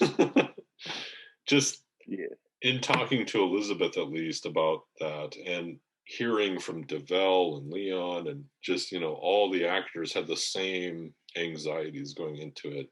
And I can only imagine, just make it up. She has to do this interview scene. Yeah, and you know nothing about it. Like, you don't know what you're talking about. Yeah, and it has to be about tech. Yeah. I forgot that was a worry for some people. So, and it panned out. Greg killed it that day. An event. Originally, Oliver's character was supposed to have voiceover like Mr. Robot, but the edit didn't get done quickly enough to find the story until Grant moved away. Yep. And then by then it was kind of made sense not to do voiceover, because it's like, how is he narrating? Only one narrating, but he's not really narrating everything. So right, true. That makes sense. It wouldn't have made as much sense if there was one voiceover and it wasn't omniscient type of voiceover kind of. But they really played up the Silas entity, I suppose. That was good. I like that. I like the fake names of companies. Pre-Tech. Really cool. Pre-Tech and Silas. I don't know. They sound like, like real companies. Yeah. And day 5 was 2-parter on May 28th, which was a Monday. Oh, that was Memorial Day. That was a day off. Yep. So that was 2-parter, Downtown Corrections and Izzy's. That was an interesting day. We will get it. 'Cause I had to go get my dad's car that day. Yeah. And he was big on don't get my license plate in it, and there's a lot of stipulations on the car, and I'm my dad. Look, man. I didn't know that. I'm glad I cut his license plate out, but I think I said it. You were like, yeah, don't worry about it. We just kept shooting. I was like, all right, well. Look, I gotta get this shot right now, okay? I remember a big thing too. We could not find a restroom out there. Like, we couldn't use the restroom. Yeah. We would walk to the Starbucks. It was hot that day. We had to go into the corrections facility to use the bathroom. We went in there. I remember going in saying, I got to use this. And they're like, well, hold up. Who are you? Yeah. It's like, let us in. We're like, we don't do this a lot or whatever, but you can do it. You can use the bathroom. Yeah. I'm like, oh, my bad. That was we had a tough time with that. Yeah. It was a crazy day. And I remember going in there because I talked to someone in the police department about filming there that day, and as well as the permits to film there. So someone in the building knew, but not like the security guards of the building. Not the 6'6", 280-pound security guards. Yeah, we did not know. Oh man. I remember that. I remember. You probably don't remember this, but that car, if you leave it off, makes a weird sound. Yeah, that seat, the butt cushion or something kept deflating or something. Yeah, so every time he would shoot, he would drive up the car and turn the car off. When the bell would get in, they start talking and I'm like, oh my god. So it was a lot, man. Yeah. So there was, and then we took a break to go do Izzy's with Grant. That was. I don't remember anything part of. We didn't do much. That we just kind of made it look cool. Great lighting in that place. Yeah. Sadly gone now. R.I.P. Pandemic took that from us. yeah, I looked at their Instagram. It just showed, they were open in August, Yeah. but now they're gone. So, but they do have ice cream at like Lund's, Byerly's, things like that. So Pizza Luce. Yeah. Yeah, we had a nice kind of setup there. We got some pretty nice shots of him just at his computer, kind of establishing the routine.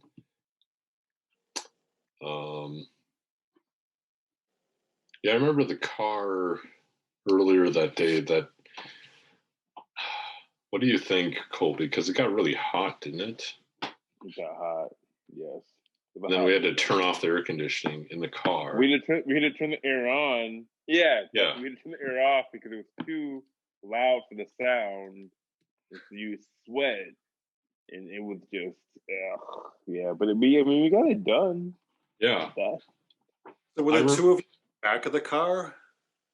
Yeah. The back. Yeah, we were both in the back seat.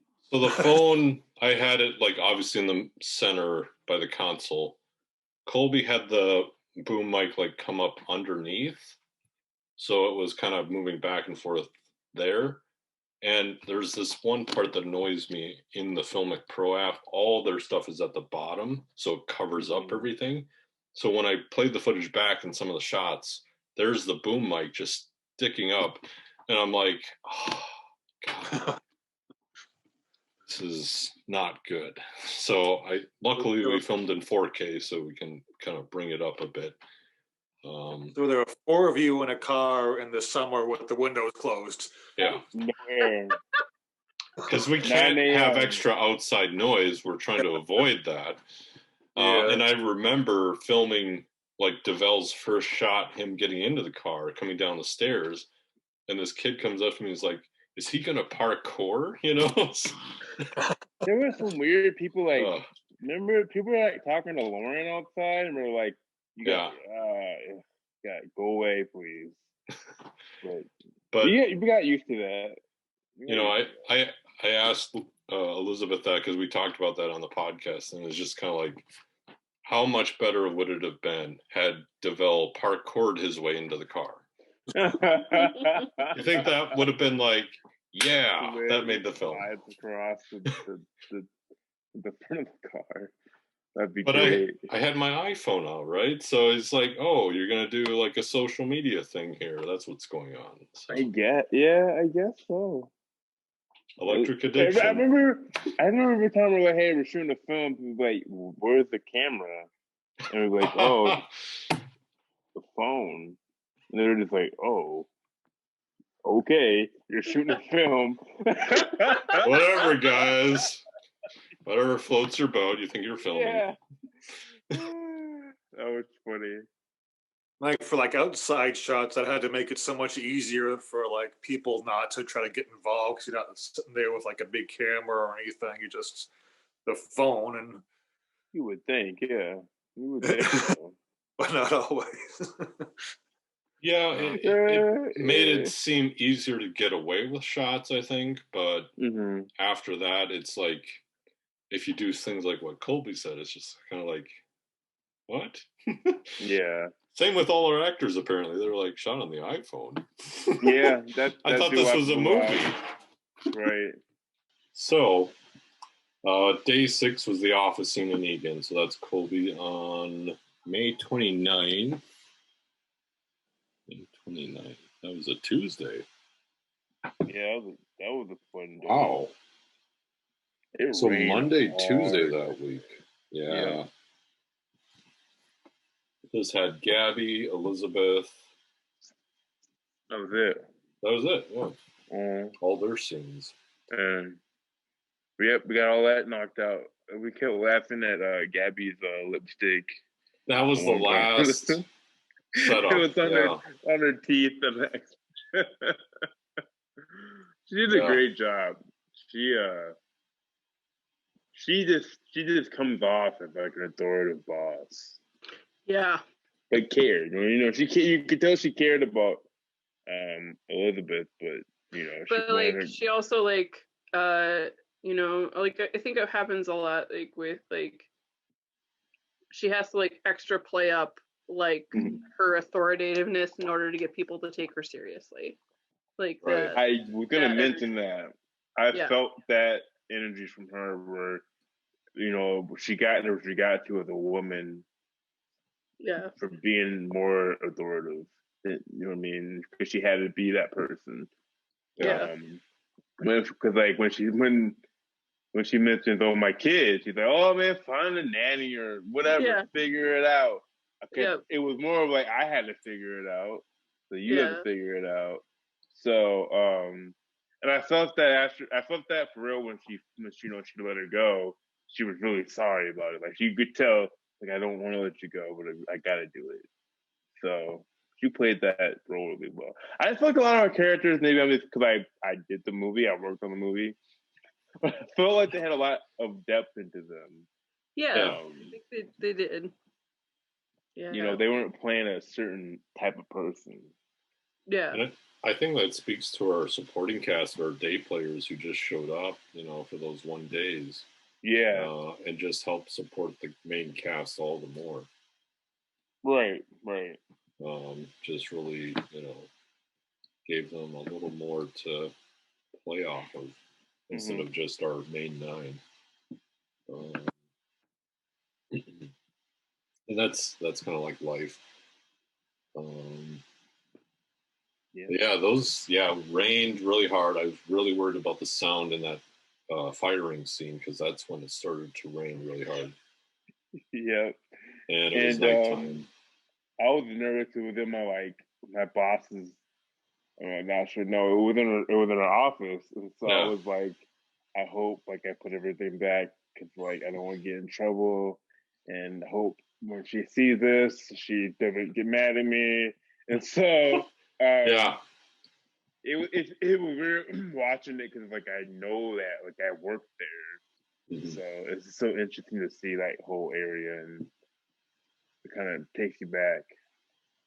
Yeah, and that was a Tuesday, so you would have been at work that day. Yep, I remember. Yep, I worked and I just stayed at work that day. Day 7. Well, this is June. We're into June 3rd. It's like a Sunday. So we filmed that week, and then we moved to weekend on the 3rd. And this is the listening party. Yeah. Lisa's debut. Lisa did great. Oni's debut.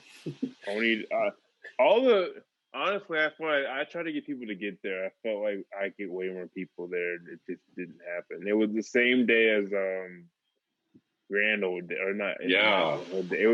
Grand Old Day. Yeah, Grand Old Days. Yeah. That's what it's called. Yeah, and so everyone went to which I mean I get it, but so I thought I had way more people there, but it was a good time. That scene with Lisa made it fun. I think Lisa kind of brought my spirits up a little bit. I thought I had way more friends there, but it is what it is. So I remember you, Rod, Devel, Leon, all kind of blocking out the scenes of like, okay, what are we doing exactly? You know, because obviously people were like, what are we doing with this film? And this is probably, we eventually added another scene for Rod, but this was like, initially we were thinking this was kind of it. Yeah, we just thought the last day. Yeah. And you were kind of like, probably not the last day. We were like, oh, all right. Which I was actually happy for because I felt like it was too bare. Like a lot of stories were a bit too bare. We didn't have enough in them. So at this one we had the listening party. Oh, yeah, of course. Obviously, Lisa kills it, just being herself. Luckily, just doing her thing. Man, man, if you think about like what 2020 has done to so many things, like Go 95 is gone. It went under. So it's just kind of like Izzy's Go 95. Everything that we had like kind of a connection to is now just like. I'm disabled because. Sorry. Huh? Nothing. No, say it. No, say it. Oh no, I had COVID-19. Right. And it aggravated a genetic condition Yeah. that I have. So like I'm disabled. I can't work and have a lot of difficulties. Right. Which I meant to say in a funny way, but then realized there's no way to really say that in a funny way, and then tried to back out of what I was saying very quickly and couldn't. Right. But I mean, now we kind of have it memorialized in that way, like these like people life and has places. changed like so much in like 2 years. Like it's just kind of wild to like go back and look at this film, and it's almost like a time capsule. Like not in a bad way, like in a very interesting way to me. Like like, technology changed. Yeah. Things are totally different. I'm piggybacking on what you said, Jane. What will we have made in 2020? We definitely would have gotten to speak on a lot more. This film was shot, you know what I mean. Now, it would be way more to speak on. We'd have to speak on it. Especially with COVID.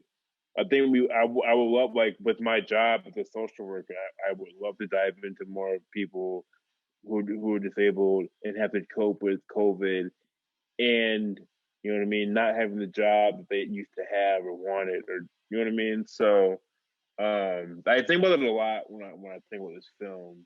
What happened with George Floyd? That be something we definitely would touch on. Oh yeah, and I've come out as trans since we worked on. That's a bigger deal. You know what I mean? So it's huge, like life happens and things change, but the George Floyd though, yes, like definitely that's a big thing that happened in this city, and it totally changed this city forever. Like I mean, like like police were dropping tear gas out of helicopters in my neighborhood. It was fucking nuts. Crazy. And like I mean, only you live in South Minneapolis. Yeah, like I worked about. It was crazy here, and like I work about 2 blocks away from the 3rd precinct. Sure. Yeah.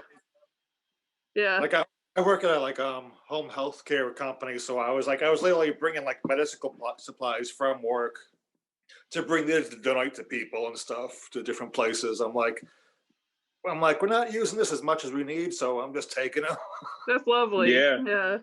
But it was just like thing going on, and it was just it was terrifying. Like it was scary, and but it's such an interesting character study of the people who live here. And I don't want to get too much into politics, but it's the people that live in Minneapolis did for people in Minneapolis. And the people outside of Minneapolis had something to say with all the people who lived in Minneapolis. You know what I mean? Oh, totally. There were so many people saying shit, and I'm like, nope, you don't know what it's like here. You don't know what's going on here. And I have people who are my family members who say stuff about it. I'm like, but you don't know what's going on. You're not there. You're not. You didn't know what. Like, it's not dangerous. I mean, be careful, but you should be careful anywhere. So I can't even imagine shooting that film now. What we would have to comment on. Well, I know that like with Lisa being there, and then also like filming at Izzy's, and then filming on the iPhone 6S Plus. We're at iPhone 12 right now, people. It's been 2 years. Yeah. That's crazy. I'm just saying. Interesting. It's been amped up all that much more technology. So in this one, especially with like Erica's character, everyone in the room was fooled. Everyone thought she was this character. I remember at the end of one of the takes where she's leaving with Leon, like people were just like, ugh, like really, like, I mean, she had everyone fooled. Yeah. All her extras. They didn't like it. Yeah. They did not like it. That's true. Yeah. Because she had that high-pitched voice where it's like, that's very Valley Girl-like, and that was kind of the. I remember telling myself like I can't stand that character, but she's doing it so well. Like That's what I remember. Like, it wasn't like about Fascinating. the person. Yeah, it was Yeah. like character, and it was just like, but she's doing exactly what you wanted to do. Like, you like how the Vel's reacting to it is how you would react to somebody like that. And so, Yeah. like, It makes you feel. I feel like that reaction made me feel like so sorry for that character. Like, especially yeah. like, like it's like just such a She's so good though. Like when he's yeah, like she's so when he's good like at trying to it. get Yeah. Trey to she's like, hey, what's wrong with your neck? I got something for that. Like she knew what he was doing, but like she was just like trying to stay under character at the same time. It was so oh man, it was so And good. I love Leon's reactions to the two ladies talking. If you watch him during that exchange, watch him. It is hilarious. I mean, because we could only do like one single take because it was all one continuous take. But that one, watch him the next time you watch the film because you'll laugh your butts off. I swear. And actually, I love that the listening party is the size that it is. I think that adds like a layer. It's like exclusive. Yeah. That's what I felt. Not many people there. I know we don't have much time, but the locations that we were able to pull off are just we kind of just pulled them out of nowhere a lot. So I'm like, oh, we got lucky, or something fell through, or whatever the case. Yeah, we didn't have equipment, but we had makeup, we had food, things like that every day. I remember just having to haul like food, and it was just nice to have people around in this one because then I didn't have to haul everything myself. It's like big, things of water and just snacks, everything. So that one was fun for me because I got to see how everything was working in the process and how people were like making up their stuff, like reworking it as they go and doing different takes. And yeah, you met us here at halftime here, it looks like. So halfway through the production, so you're kind of like checking in. It was kind of checking in for Oni because we're like halfway done at that point. How many days left did we have after that? We had like 4 more shots, right? 4 more days. No, we had like 6. So or 5 or 6. Jeez. But Oni, what was your impression of like Lisa, DeVal when you were like there, obviously? Yeah. Like Lisa and DeVal, like the way that they bounced off each other and worked together, it was just very quick, very natural. Yes. It like seeing how she worked with like DeVal and with Rod too, it felt almost like you were just like being a creeper with a camera and just like sneaking up on someone's conversation. It just felt like. Which I think that goes back to the whole mumblecore thing where it's like they're saying it in like their own voices instead of like working off of what's written for them. So it flows better. And the whole piano scene with Leon and DeVal.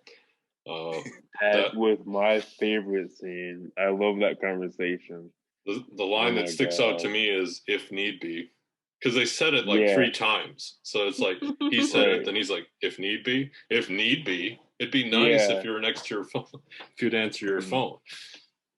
It's like you get me in this situation, you get me up, but you don't help me get down. I need you to get me down. You know what I mean? Yeah. Like that's what's like I felt like that, and then he was like, "Well, I'm not your babysitter," like, which is I don't want to get too personal, but I could see both sides of that. Like I have been on both sides of the fence. Like same. You were there, you popped all this off, but you just bounced and didn't do anything, and then I had to handle it for you. Or then you have the friend who just is crazy. You're like, I can't watch you everywhere. So I made sure that I was in the conversation because I've had those conversations with people before, and both are kind of wrong. You shouldn't, you need to handle yourself, but you need to be there for your friend. So right, I've been in that situation before, also, and also in business, like doing film.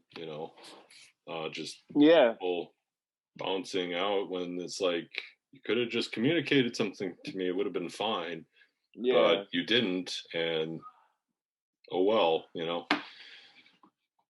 But then we have like the next day, day 8, June 4th, we had Z's Diner in the morning. That was weird. Get to that in I a missed second. that day. I think I missed that day. You were gone in the morning, and then Yeah. at night we hit the Hennepin Bridge. Ooh, This would be that was the Monday. day. Monday? 6/4. No, we shot that afternoon. We shot that on a Sunday. Oh, okay. Yeah, I guess the date must be wrong. Yeah, I think it was a Sunday also, so it must have been 6/3. So then the listening party would have been on Saturday. Yeah. So I remember the diner when I first met with the owners. They were receptive, luckily, but they just wanted to know what it was about, and told them about the iPhone, and they saw my schedule, and it was like a mess, and it was like, you got a lot going on. But then we have Can I say one thing on the diner though? And I wasn't there, but I knew from the conversation they were having that was actually real conversations. Like Andy going to Paris, and then Jennifer talking about she was like, well, I don't know if that was true or not, but that was a real conversation. Wasn't it? Like they actually did those things. That was cool. I thought, yeah. Sounds like a real story. Yeah. Yeah, Jen talked about her time in Berlin when the wall was up. So that was real. Yeah, I love that bit in there. That was really cool. It was nice to give them, because we got there early, and I was just like, she told me that, and I was like, you should talk about that when you meet her. Then you should just say that, because she talks about France, and then that leads into, I spent time here. So that was tough because I didn't have a sound person. It was just me and Victoria. So audio was not fun for that scene.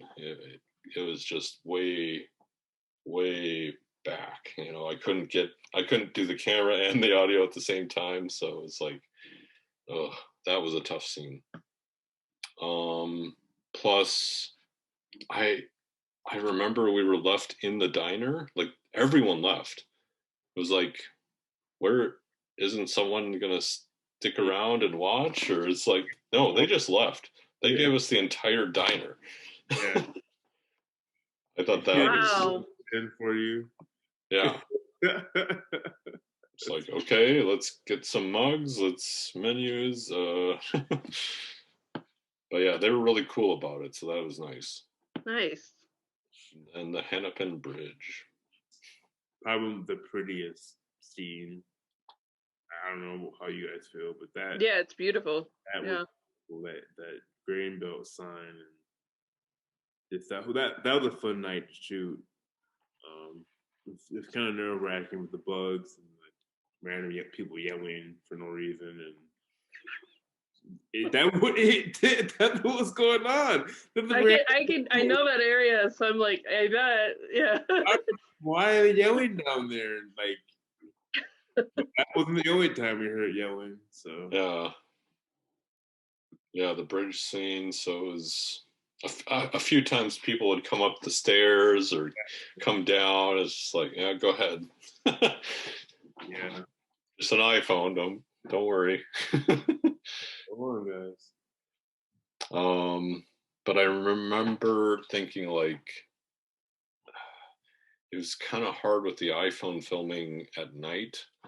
It was kind of good, just because you can kind of adjust to the light that's in the scene, but the way, even with the Filmic Pro app, like the way it handled highlights and shadows was different. So it's not really dynamic range on the 6S Plus. So not like the 12 Pro today. So it wasn't as advanced. The next day would be Nicolette. Oh, well, just to talk about the scene real quick on the bridge. This is what gave Tessa's character with some more depth. Yeah, Because definitely. I think originally she was kind of more of a throwaway character into this, social media superficial person. She was kind of someone to build off of DJ.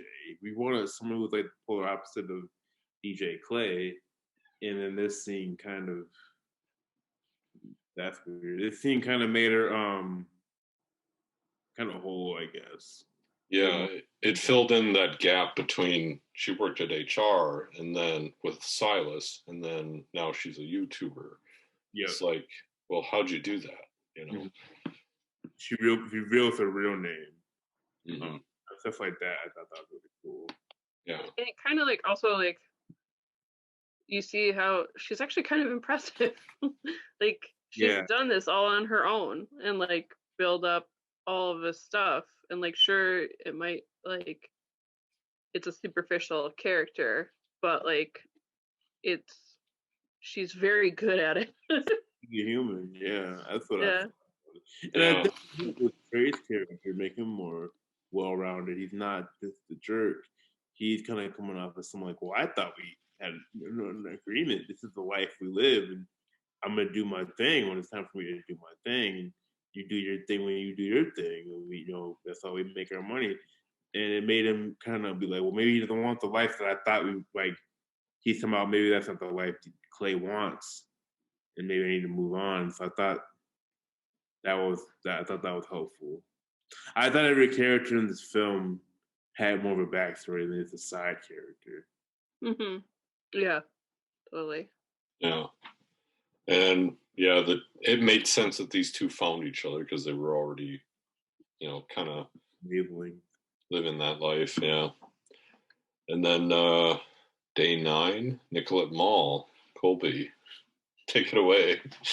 Where do you want to start? The wind? Yeah.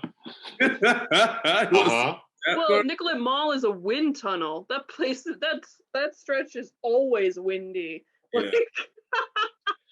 You can hear it in this scene. I couldn't quite get it completely gone, but. And then so we're battling the wind, and then these men decide to harass us. Yeah. Oh, no. That was the first time, that was the first time I actually I was like, all right, this is what women go through every day. Like, you guys don't haul off and beat them up. Like, really? Like, I would just what they were saying to Erica and Lauren were just like, bro. And I was trying to be professional. I'm trying to shoot a film. I'm with Alan. We're trying to get this done. We don't have time for this BS. But I was about to take them headphones off. I'm like, bro, all right, I'm gonna handle this. But then some guy yelled during our shot for no reason. I was not happy. But real characters downtown. Yeah, what is wrong with them? But this one guy who was like, well, Europeans are a lot nicer than Americans. And it's like, dude, we're working here. We don't have time to entertain you, He asked Lauren, what are you doing? And Lauren's like, shooting a film. No, she had the clapper. Yeah. And he asked her what she said, I don't know. He was like, you don't know what it is? And she was like, no, I don't know what it is. And he was like, how come you don't know what it is? I said, if you don't go on somewhere right now and get away, she's working. And then he said you should travel more. People are nice around the world. I'm like, we're working right now, man. Yeah. What do you... Yeah. What a day. It was a day. We had Caribou coffee for them. Erica and Grant. Coffee was great. They had to talk about things they knew nothing about, and it makes it up. I don't know how we did it. I had no idea what they're talking about either. To be honest with you, when we shot. Yeah, I thought you guys did a good job putting the tech talk in there. Honestly, and then you watch it. Oh, that makes sense. Yeah. Yeah, I didn't know entirely. I do know more now, but if I had known then what I know now, then I would know how to say that. Yeah. And then day 10, we go to Grant's computer scenes. That was just me and him. We found the video that shows like how he hacked into the passwords. If you look on the computer screen, the computer's going through passwords and usernames for the thing. And that's how he gets the access to all of Silas's data, basically. Things he shouldn't be doing on his own. And that's where, you know, Roger has something to say about that. So people may or may not pick that up just because it's overlaid with music. And then we move into Stadium Sounds. It says 6/18. I don't know if these dates are accurate anymore. What day? That like it was like a Monday or it was a weekday. Yeah, Monday the 18th. It says here. That was weird. That was an interesting day. I had no issues with it whatsoever. I didn't know what we were walking into. Yeah, me neither. Actual real like studio where people are actually making music and doing what artists do. I had no idea that we're walking into that. Yeah. And so there was I don't know, like 10 people there, right? There was like a few people that like in the back of like the they were playing 2K, yeah. Playing 2K, and he was really I forgot his name, but he was great. He was very welcoming and showed us what to do with the music and what he wanted us to show in his studio, and let us have at it, because I mean that's a lot of money in there. So you to let us come in there to shoot, in your not know us and not know us, come off of Lisa's recommend. Yeah, right. So shout out to Lisa. But yeah, again, thank you so much for letting us shoot there, because that scene kind of just cemented him more as an artist. And thank you, OK Nice, for showing up too, and doing an amazing job. I mean, he did so good. He wasn't. I don't know what the MCing him to kind of freestyle like that, but he did such a good job. I mean, we had OK Nice for that, and he had so many different variations of like, yeah, because I didn't DeVille say everybody in the grandma saw that video, and he goes, yeah, my grandma's always showed me that video, or something like that. There's so many like variations of OK Nice saying certain funny things in that scene that like it was so good. So and they had to drink that tea like every single time. Yeah. They were done with tea. Yeah, they were downing that. You bought like 3 of those, didn't you? I don't know. Yeah, it was a lot. But yeah, it was a good time. It was a good time getting to know the city more than I ever. I think I forget about it now, but I met so many different people and drove around different parts of the city that I haven't really done. I lived in Minneapolis at that time, so I enjoyed that a lot, and that was my favorite day with that studio. That's a really cool location. Yeah, that's like, yeah. And Lisa didn't show up. Lisa was supposed to be there, but something came up, so he's kind of like, "What the hell's going on?" Yeah. So yeah, right.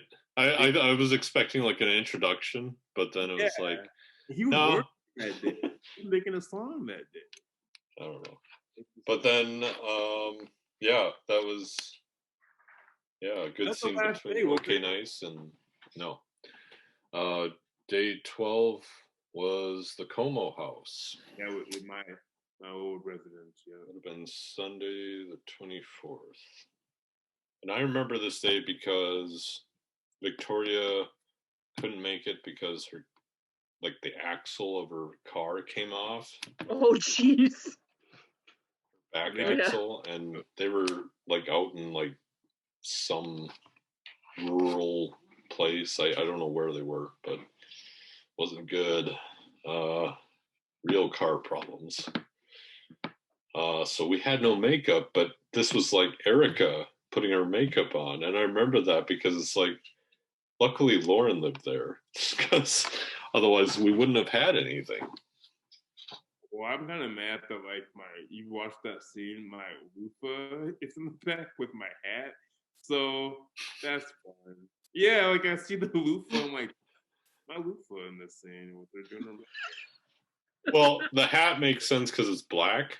Because she wears a black hat later, or like she. That's what I thought. My brain of the black hat makes it make sense, but yeah. I didn't. I'll look for the loofah. I'll remember that, and now everyone will know that. Easter egg. Find the loofah. Good hygiene over there in local band. And I remember doing that shot of her on the bed through the mirror because the angle wasn't quite right from the bedroom, and I wanted her to face a certain way. Which is interesting because we're looking into a mirror with her. It's like it's a cool shot. Yeah, it's really cool. It's a great shot. I like it a lot. Yeah. Even I forgot it was in the mirror until I was like, oh yeah, there it is. What else did we film that? Oh, Jen's scenes. Jen scenes at home. Playing the game. Take that, sucker. Take that, sucker. She's so great at those lines. Just yeah. It's all her. Yeah. Yeah, she did such a good job. What else did we have? Yeah, she was leaving to go to the diner. She had that. Plus, let's see, because Erica was getting ready, and then the last scene with Erica with the video. We finally get to see her do her thing. And that was awesome. She knocked it out of the park. Yeah. And sent us home happy. And then that's when we added this last day. Day 13 was our last day, US Bank Stadium, the 25th of June. So that would have been that next day. World Star Day. We got some real footage that day at that lecture. Yeah. Well, audio. There's people fighting down there, about to fight each other or something like that. I remember that. So I was like, hey, Alan, you want to catch that? Maybe add that to the movie. No. Yeah, I was like, no. You want to file a police report? Go ahead. That day was fun. Lisa brought her, her energy and excitement to it, which made it fun. Yeah. And the win wasn't fun. I remember that. No. That was bad. Yeah, it was almost unsalvageable, some of it. Definitely all of Rod's shots. That's why you see Lisa so much. Yeah. It was just, I didn't bring the other windscreen for the mic. Not that would have helped as much, but would have been at least a little bit better. That spot you have wind and then the light rail right underneath. It's just, I'm sure that was a nightmare for the audio. Yeah. Probably got to work. That light rail came right on through there. Yeah, each time. Go ahead. Sorry. We got a nice shot of like when we look at Lisa, we actually do see the nice city background. Yeah, it's a really pretty shot. Yeah. I was afraid that people wouldn't know it was morning time or not, because I remember that day that was afternoon for me, or like evenings. So like, that's right. Please think it's morning time, and then when you see it, like, oh yeah, it feels like morning time. So yeah, because like the sun's setting, but would anyone know that? Not really. Yeah. So yeah. And then the Silas shot of the stadium.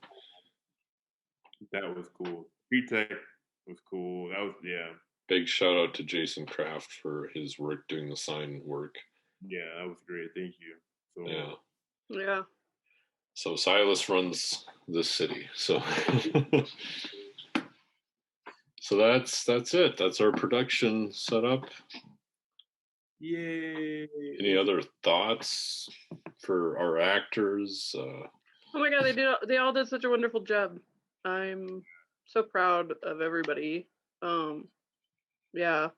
And like Alan, the post work you did, like, yeah. It's Yeah, the actors and everybody that helped out. I mean, it was. Thank you so much. It was amazing.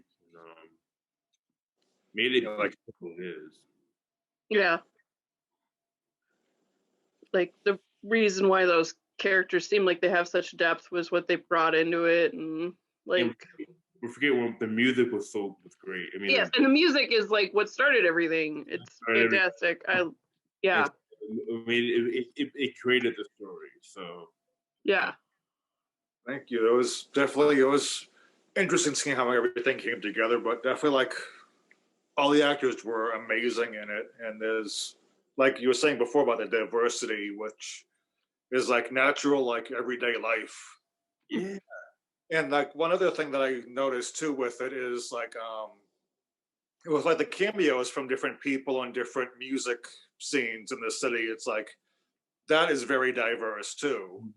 yeah. There's like Lisa, and then like Tom, who does like really dark stuff on his show, and Abisha, then Okay Nice. It was just like it's a good mix of all different people coming in.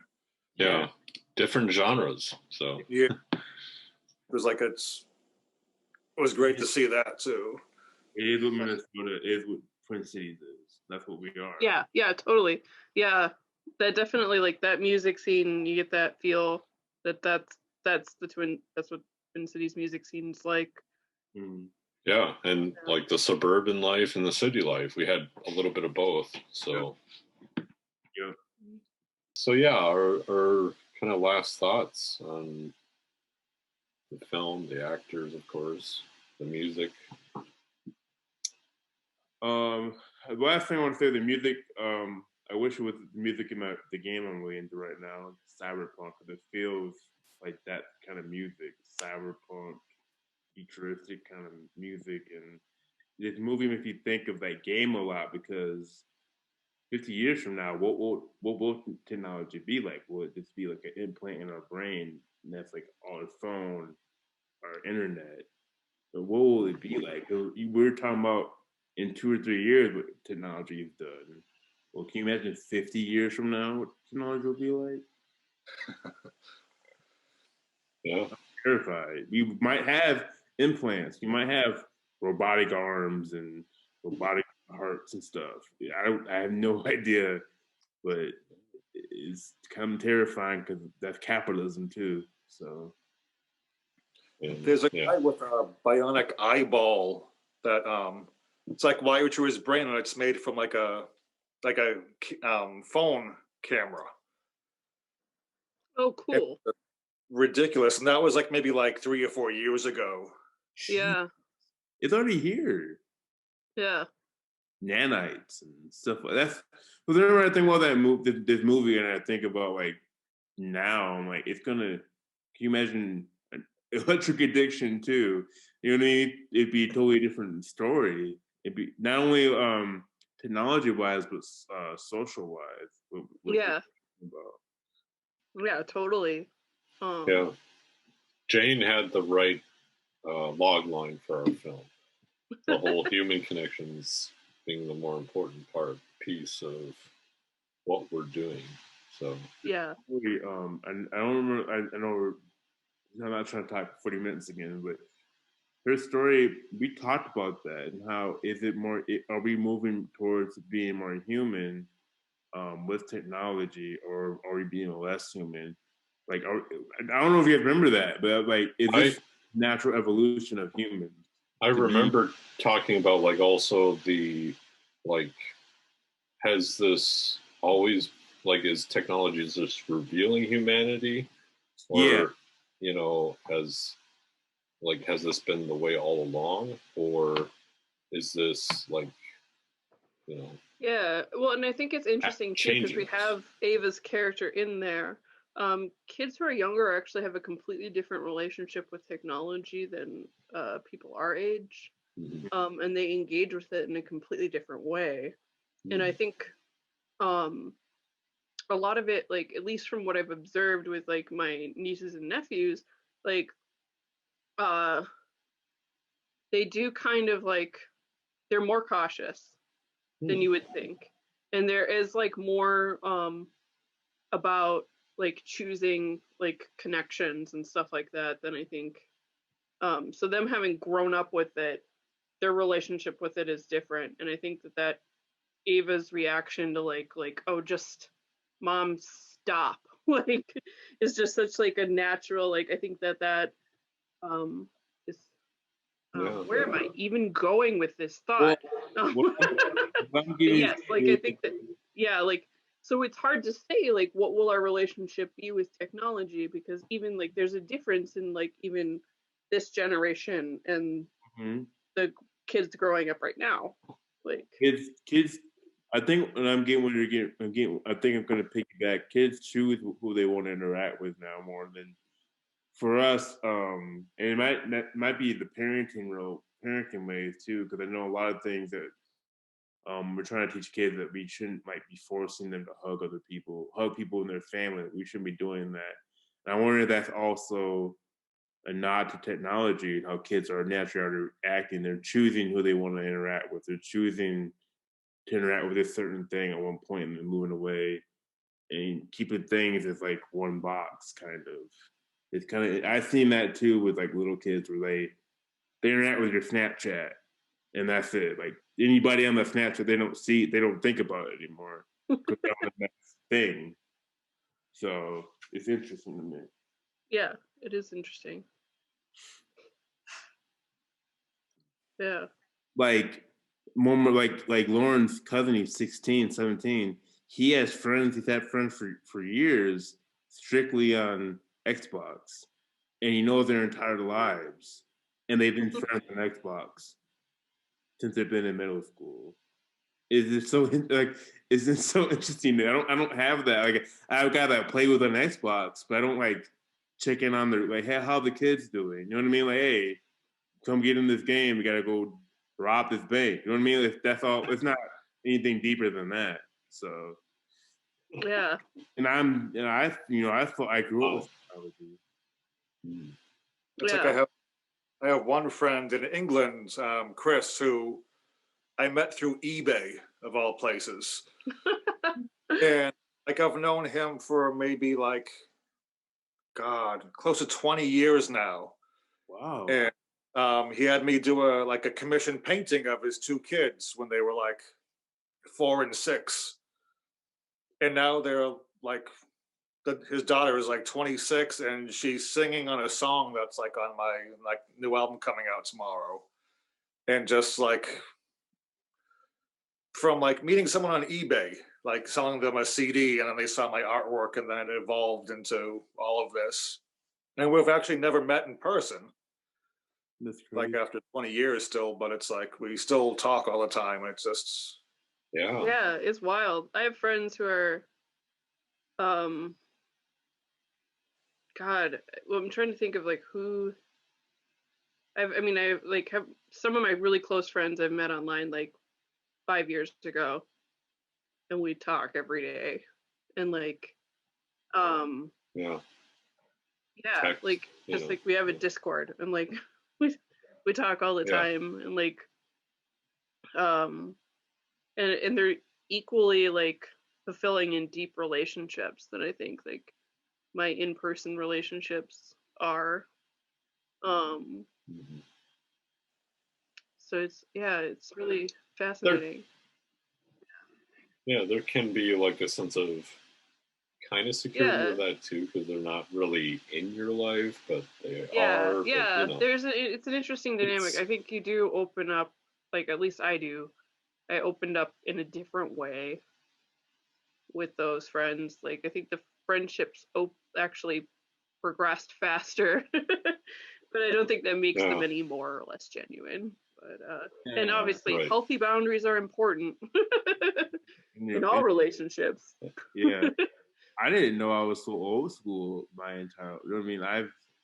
I've always had a hard time keeping up with, like I'll meet friends on the internet, but I don't keep up with them unless they're in my life. And I didn't realize till the pandemic actually that no, just because you don't see the person every day, they're still like I feel bad I don't keep up with them. And the pandemic made me keep up with people on social media, and it led to me keeping up with other people who I've always been really close with and been friends with, but only every now and then do we talk. But now it's like every day we talk. And so this movie kind of reminded me of that. Like, you can have authentic friendships and never meet somebody. I think that's really cool for humans. One thing that I think I would touch on if we did this now, too, is like finding community. I think is something that you can do through the internet. Mm-hmm. Like, I didn't think about my identity, like my gender identity, that much. Like, I mean, there was always this something, and it's like, obviously I put the puzzle pieces together now, like, but it wasn't until I was talking to other people with similar experiences and then was like, oh, okay. And like, that's something I wouldn't have been able to find without the internet. Like, those pieces wouldn't have come into place. Can I mention that too? I don't think I would know as much as, and I don't know much about that. I'm gonna start with that, about that community, as much as I should. But I think the internet helped me learn a lot about that community as well. Yeah. But the internet's taught me a lot about gender fluidity, like relationships and human connections, and how like humans are humans no matter which way you look at them. And I think that's something you wouldn't learn unless you had social media. Yeah, it brings, there's diversity exists everywhere, and you can I feel like a better person when I learn about different people, and we give these people spaces to speak. And I feel this film, in a certain aspect, gave people who don't see themselves in films, they get to see that in a video game character, or a person who is trying to be something on the internet that they're not. I hope that, that gives them some kind of like connection or some kind of stance. Yeah, and like, I know both you guys from film schools, different ones, but we keep in touch through the internet, social media and email, all the things. The Noni. You know how we connected. It was a friend I met someone I met while in school, and I was introduced to you. I feel like worked together a bit before we actually met too. No, we didn't. I don't think we did. Because I remember, like, I don't usually work with people I don't meet. That's kind of a solid rule with me, because it's like, yeah, just deposit $100. But no, I remember meeting you at Hell's Kitchen. That's where you had a show. That show, yeah. That's how we met. Yeah. Yeah, I'm the reluctant live musician where I don't like playing live. So like, I'm just like, hi, yeah, I gotta go. But right. None of this would have happened without social media. None of these connections would have happened without some type of, not social media, but some type of technology. That's true. Yeah. This meeting wouldn't happen without technology. Yeah. Thank God that we have that, especially this year. Yeah. Yeah. And then everything with George Floyd and the uprising here, like. Oh my gosh, yeah. And that's why everyone saw it, because they were all on the computer. Yeah. They weren't at work. They weren't, putting themselves to the grind, to the point where you can't even pay attention to anything. It was right in front of you. Yeah. Like, there were so many people. I just had a flat. It was horrifying. I couldn't watch couple of days. I mean, my cousin, was like at the protests, and so was my niece, and like I just like the anxiety was like, yeah. Well, like my cousin's a large black man, like so like the being so afraid. Sorry, it was just so scary. Like I just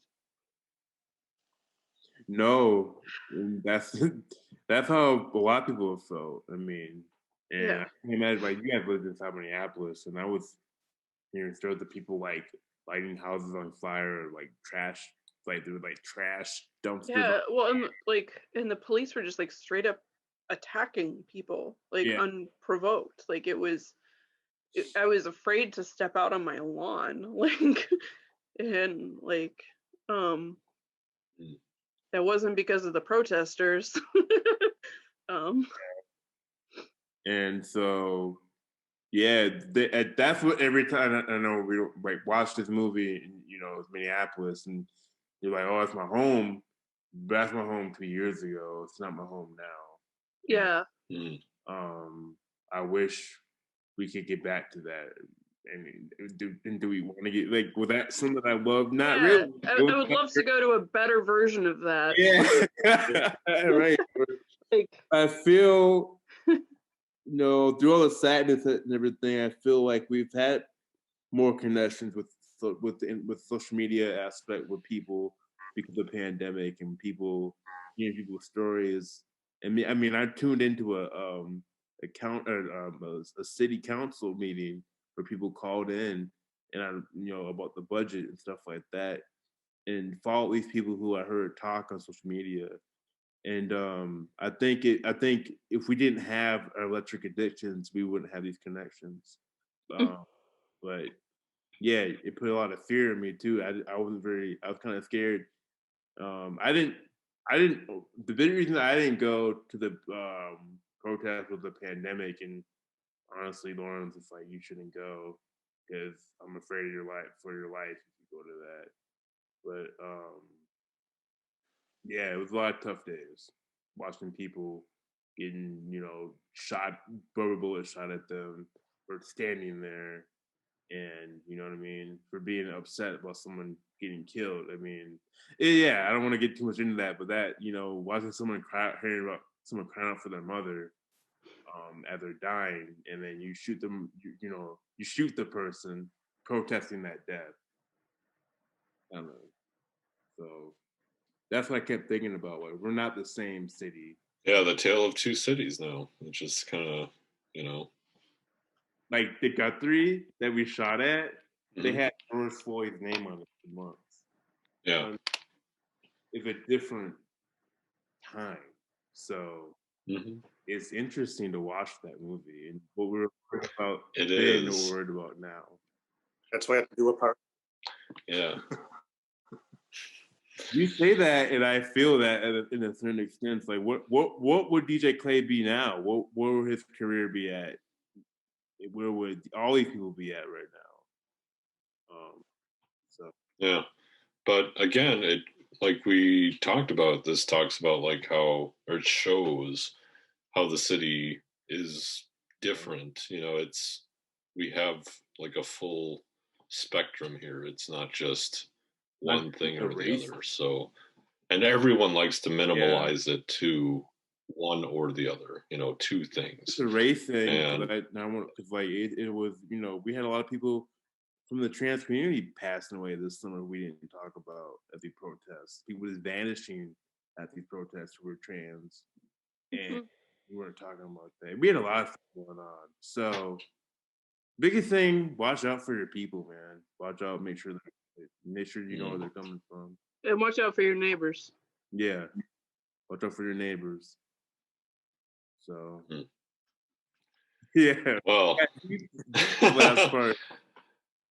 I would like to wrap it up there, but we can't end it like this. I suppose in making Electric Addiction over the past 3 years for us, I guess, yeah, just kind of final thoughts on that more. Like, what does it mean now? Then? For me, teamwork. A lot of teamwork. A lot of minds meeting and making something happen that we had no money in. Now, I mean, we had money. People put money into it, but we didn't get money. We didn't have a budget behind it. So for this to happen, it was a miracle, I feel. Yeah. Yeah. A lot of hard work and a miracle. You have no idea, guys. It's been a long 2 years of editing. I bet. I mean, I've seen like the stages of how much work you've put into it, and you can tell like how much work you've put into it. You can see that. Yeah. So that's good. It came to the point where it's done. You know, it's as far as the film can go. Yeah. And then just creating these storylines together is ultimately, I think it ends well. I think it leaves all the characters in a better place than where they started. Yeah, there's a It's very human. Yeah. Oh, that's great, guys. What's next for you guys? I just want to hear it. What's next? More films? Anyone? I mean, if you guys want to write something. Yes, I definitely want to write some more. I definitely actually write something this time, not like Alan has an idea. I would love to write something. That would be great. Yeah. I'm also like interested in exploring podcasts as a medium. Me too. I've been listening some really good audio storytelling through podcasts, and I think that would be another great thing to explore. I want to listen to Film in Minnesota. It's my podcast. I want to explore our community more too. I feel like there's a lot of artists and a lot of creators. This movie made me think about that a lot. That we don't see their story from enough. That yeah. And so that'd be cool. I wish there was some kind of way to connect people more. But I'm thinking about it. So yeah. Oni, we know what's coming up, but tell us more, Oni. What do you got? One album coming out tomorrow, the film score coming out like a week later. I'm working about 4 other albums. Nice. Starting up a few more. Yeah. And the pink. Do you have a website for your albums? I don't update my own website for the albums that much, but like on I think it's like Surrealistic Sound Labs on Bandcamp. Okay, cool. Bandcamp is easy to use. Yeah. There's just a lot of stuff that's going to be there on iTunes and everywhere else. Okay. Yeah. Good. Working on whatever Alan throws at me next. Oh, they're coming. 3 days. The Sound of Winter is on the editing block now. Rough cut should be done soon. And then it's a French film about seasonal affective disorder. Cool. French spoken film. And then on to the next writings, doing proof of concept for the night and pushing those out. So on to the next thing, because this is just the beginning, guys, right? So, right? Idle hands are the enemy. What? Idle hands are the enemy. Yeah. Yeah. But we can take a breath, end 2020, get out of this crazy joint. So, that's a big thing I'm going to do is get through 2020. Make sure I'm looking on you guys more. Yeah. Yeah. We should, play some Jackbox or something. Among Us group, right? Yeah. We'll get it going. Yeah. We know how to communicate with each other. Oh my God, my son in Among Us. Oh. But yeah, it's nice talking to you guys. Yeah, it's great talking to you guys. With all of you. Yeah.